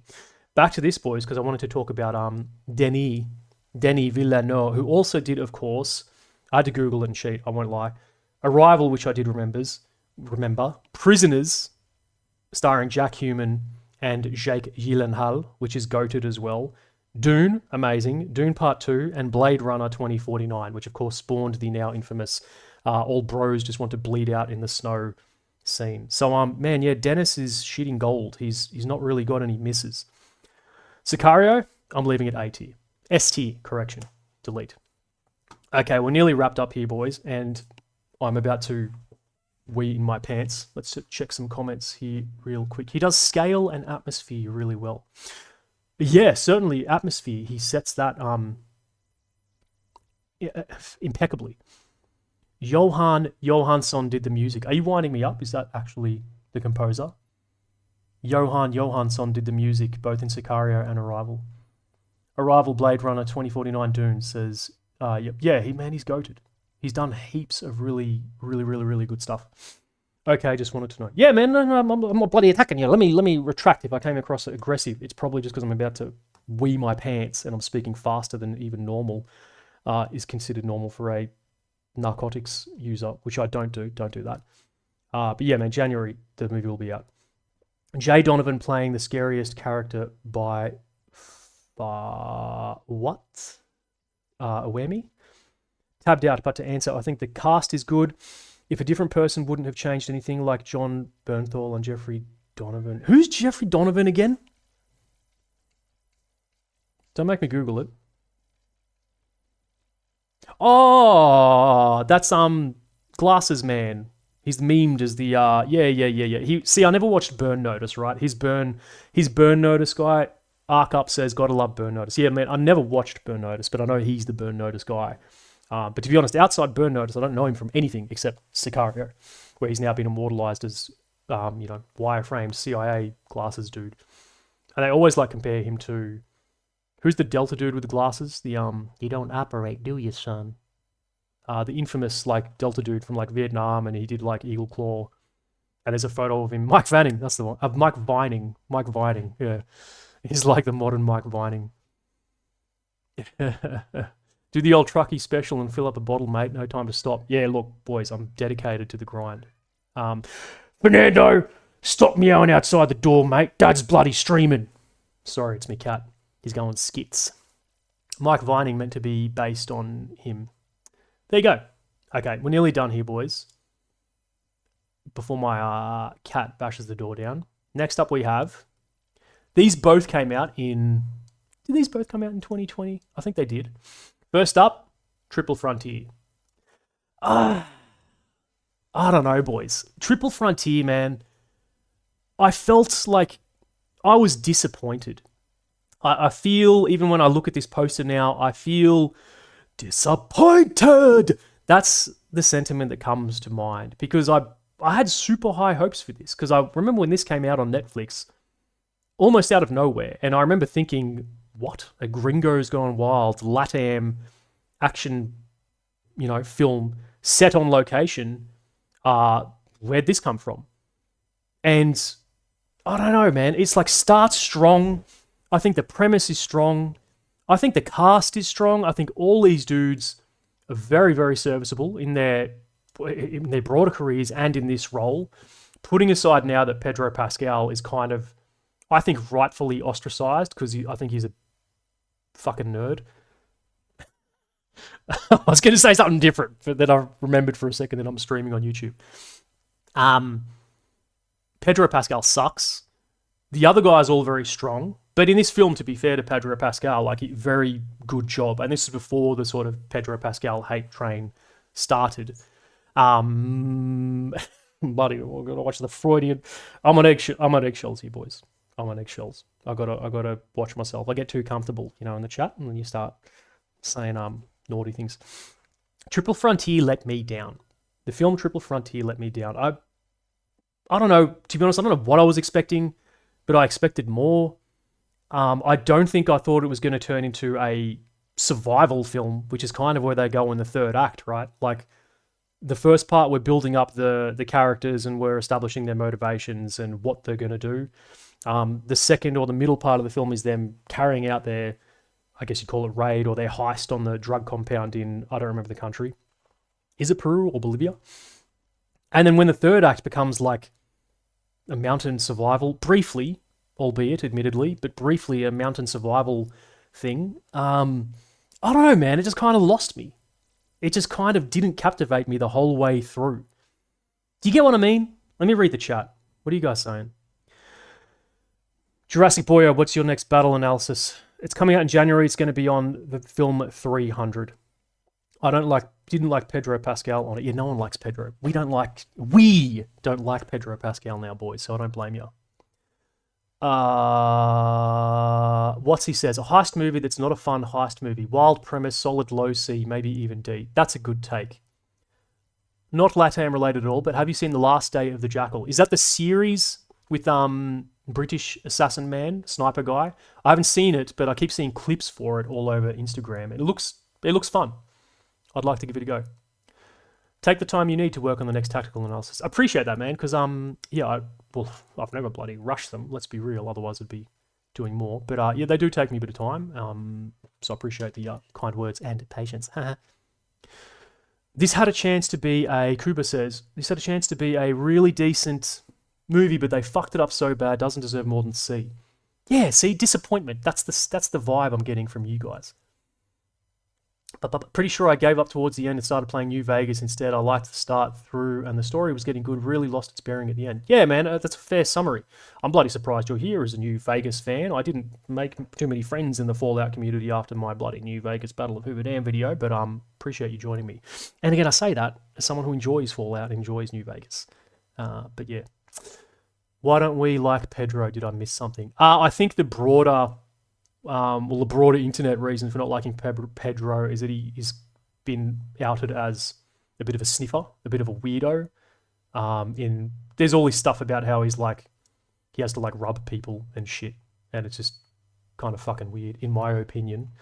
Maybe he's got diagnosed neurodivergency or something, and I'm criticizing his medical condition. If which so, this is satire, and I'm CSRC, the character, speaking sarcastically on YouTube and not reflecting my actual opinions for legal reasons. But yeah, I think he's been outed as a weirdo. Triple Frontier, I agree with what I've been seeing with you boys in the chat. Look, I don't think D is fair to it, because I would much rather rewatch Triple Frontier than rewatch Quantum of Solace or even Miami Vice. So for Triple Frontier, I'm going to go C. What I will give Triple Frontier points for is that I like when films, because they don't all do this if you think about it, sweeping statement, but I like when they really do great location work, right? As in, Triple Frontier is set in South America. They filmed the fucking thing in South America. And I appreciate that, because I can't stand when there's where's that place in Canada where every TV series ever has been filmed? It's like the forests of wherever they are in Western Canada there, because it's something to do with taxes and they can pay the actors less. And so they always go there for TV.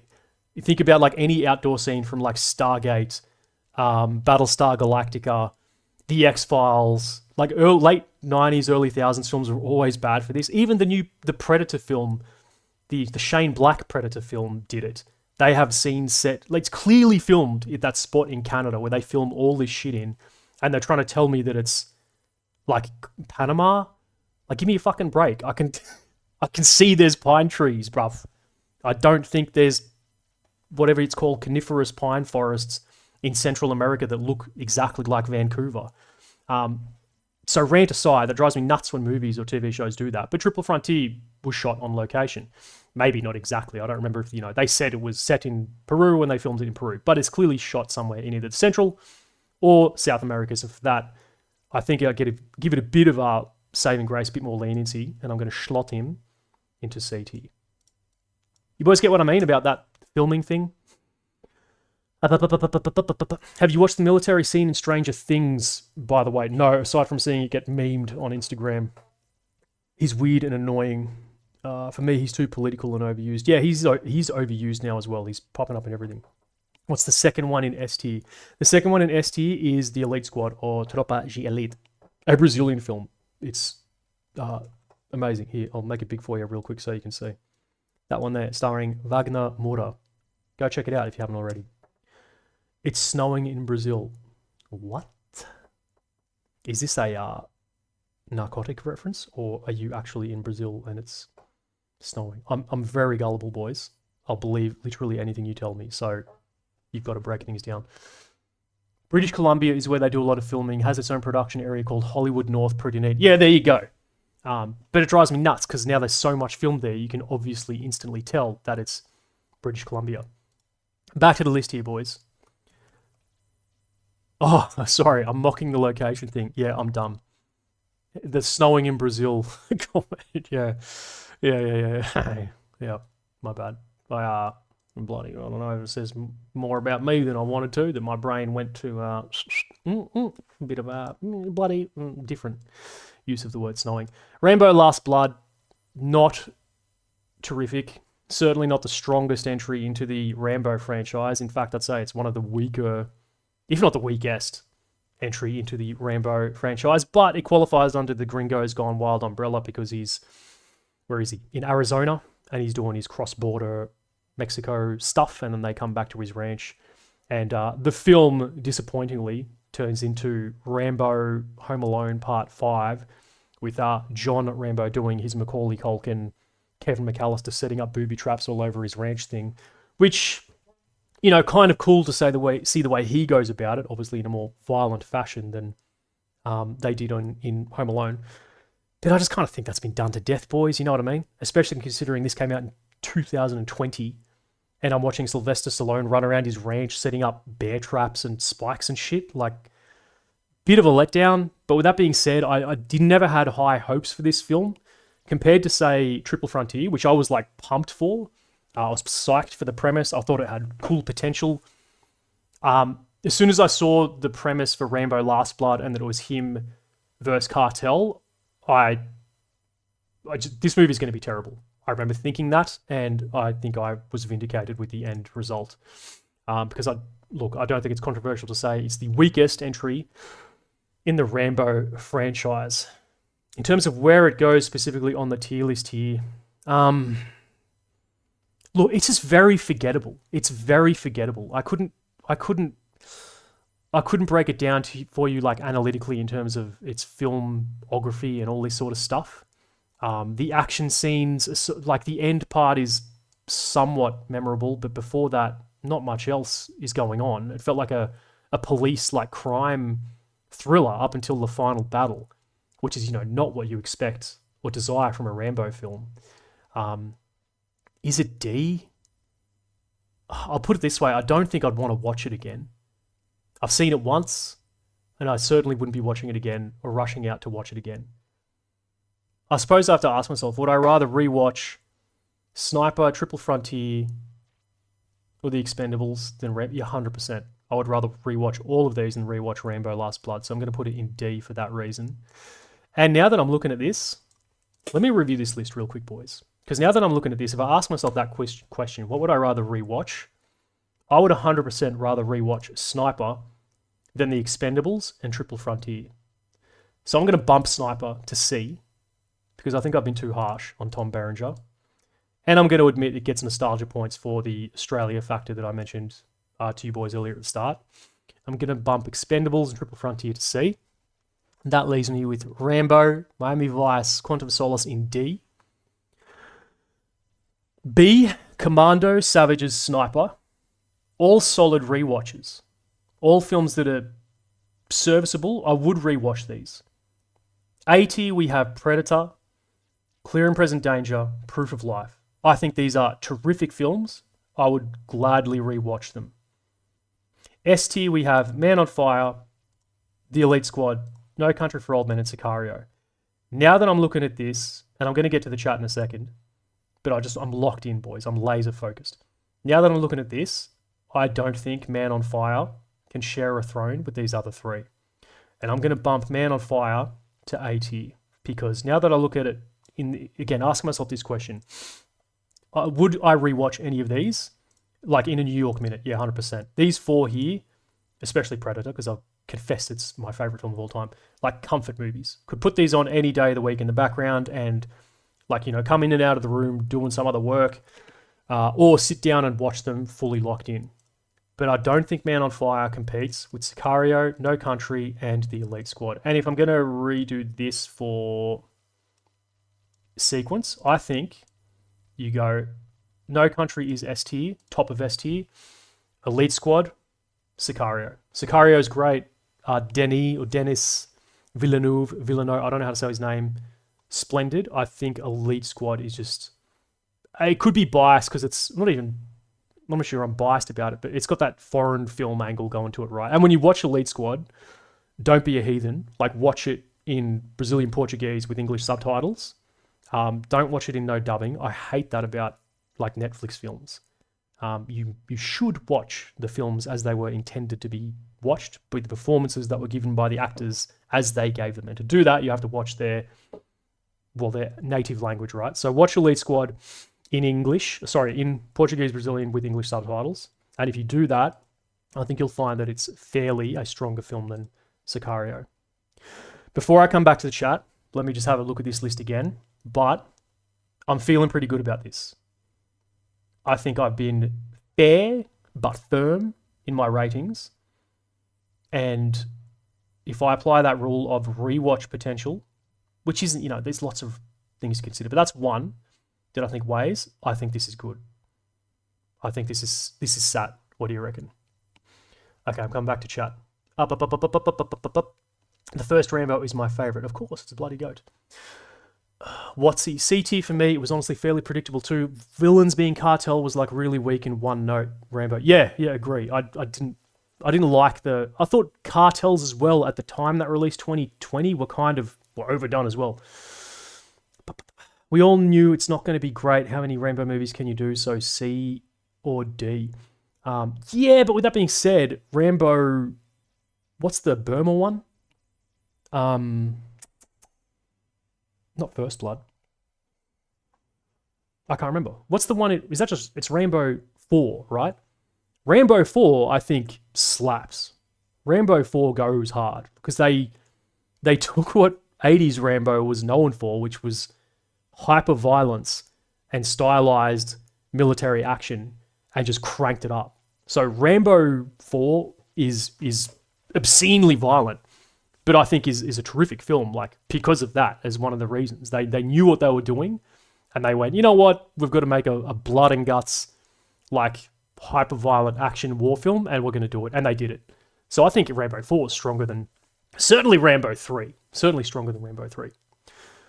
Okay, time to rebalance. Each tier has 3. No, you don't have to do that. There's no bloody rule in tier list that says they all have to have the same amount.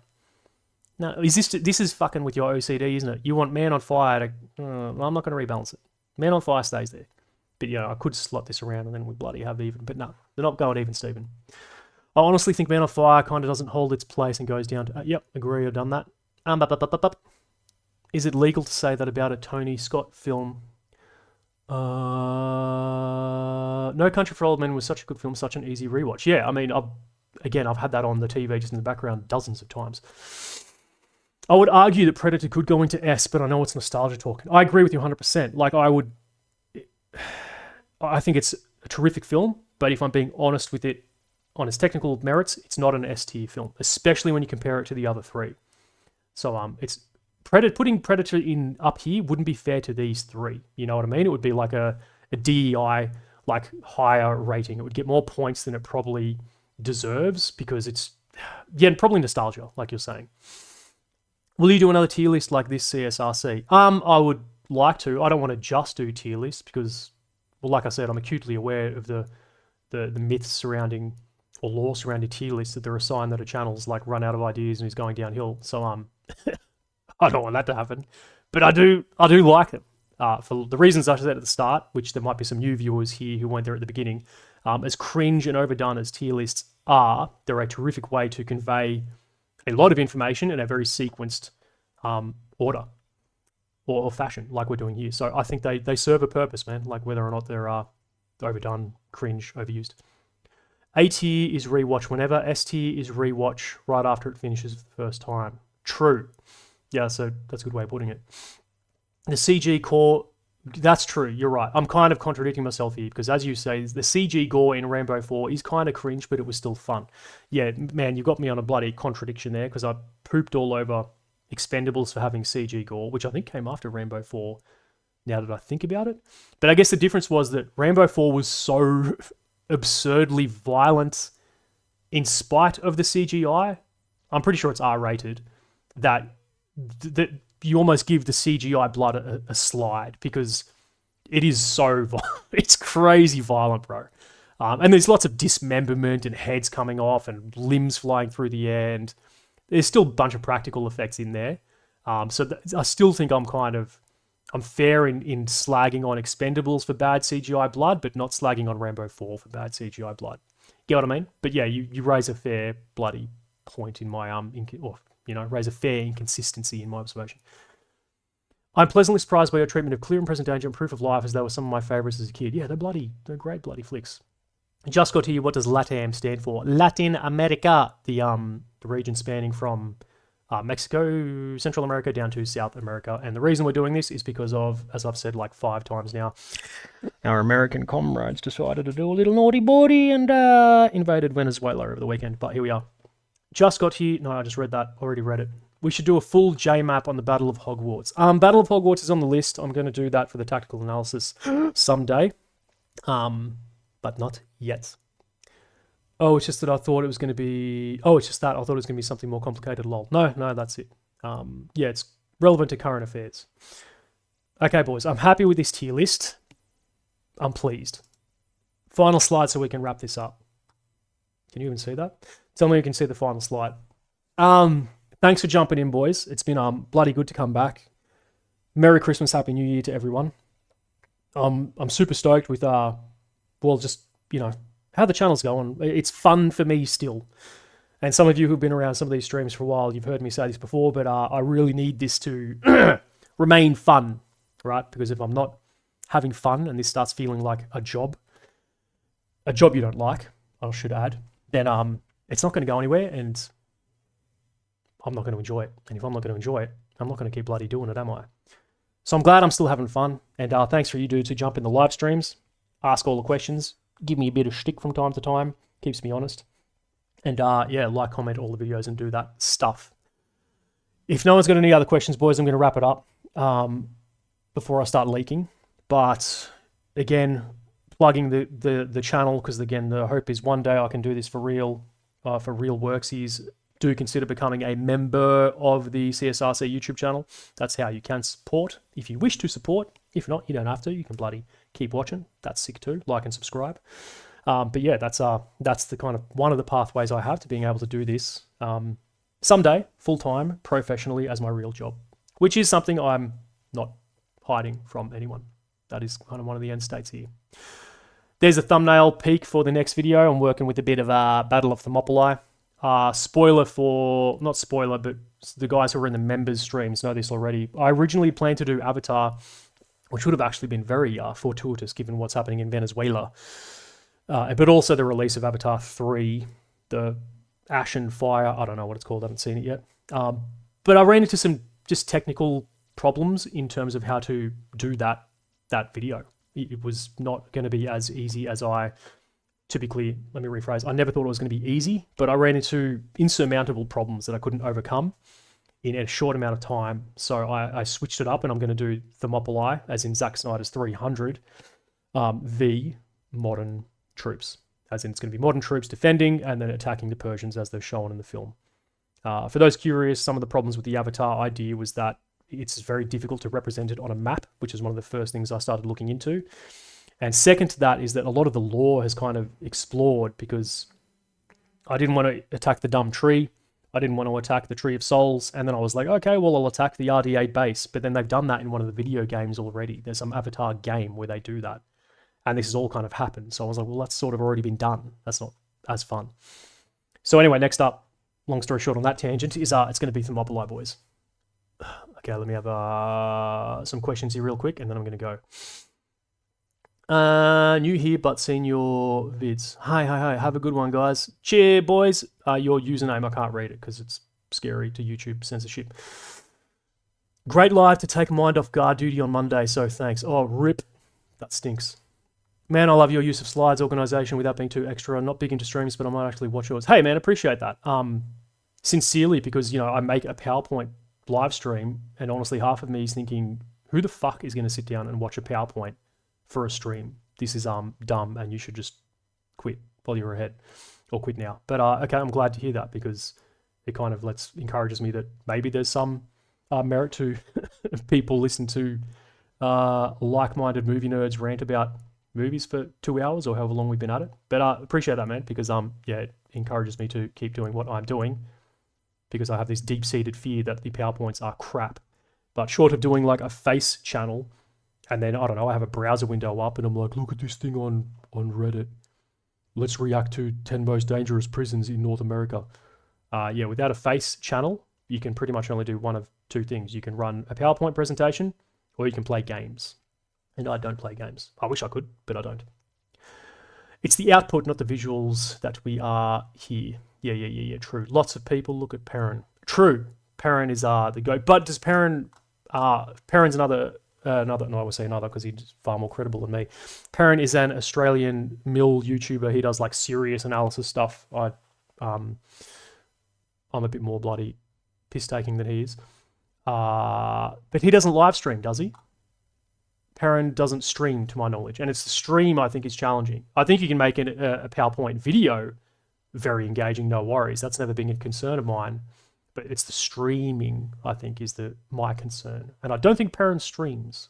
I could be wrong. If he does, correct me. He also plays games. Does he?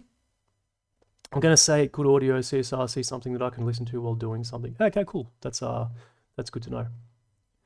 Up. Can't wait for the 300 vid. Good looking thumbnail too. Who's going to sit and watch PowerPoint soldiers who've been forced to and are doing it out of post-traumatic boredom debrief? Real. And yeah, it's start of year, so soldiers all over the world will be going through their start of year annual briefs. In Australia, you have the classic of the hot weather. What do you call it? Hydration. The diggers at Gallipoli knew how to keep cool. And don't grape people. Drink your water. Don't do a crime. Don't drink alcohol. Don't do drugs. That's the stuff you sit through at the start of the year in the military.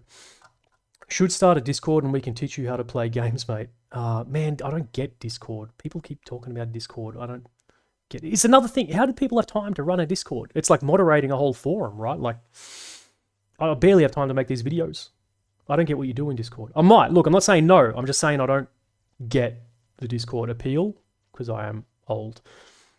Yeah, his gaming vids are on Perrin Gaming. He's doing a Terra Invicta. Oh, he games. Okay, cool. But he doesn't do his main channel like live streaming, like where he does his serious analysis, logistic stuff. Yeah, gotcha. I would like to bloody game, to be honest, because gaming's fun. Do we have a cool intro, if a specific unit to look forward to in the next vid? Love those ones you've done so far. Yeah, so for this, again, behind the scenes, if you want more info, please do consider becoming a member of the channel, because then you can go and watch all the planning room videos where I go into heaps of detail on this.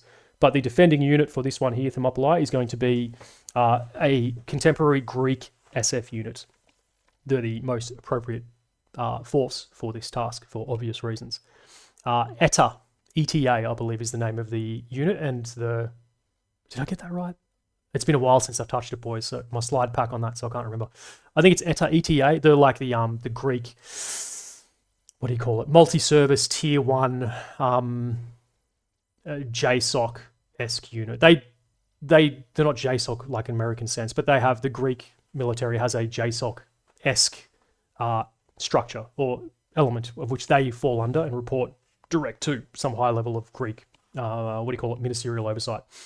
So yeah, that's the unit. It's going to be this ETA, this Greek unit defending the pass.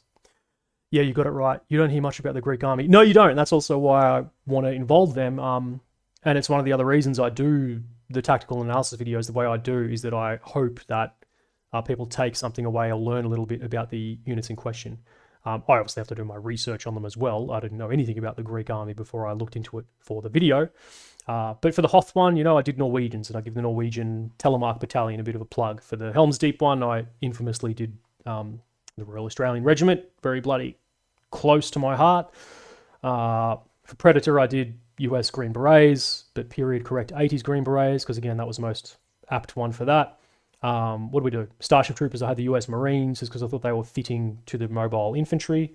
And then, yeah, this Thermopylae one, I'm going to have the Greek SF, the Greek SOF unit, because I think they're a good parallel to the Spartans. Get what I mean? They have a cool lizard camo. They do, but tragically they don't use it. They, like every other SOF unit around the world, uses multi-cam. Tragically, some would say. ETA, those are the special paratroopers. Pretty cool. Yeah, those are the ones. Those are the ones. The Turks do.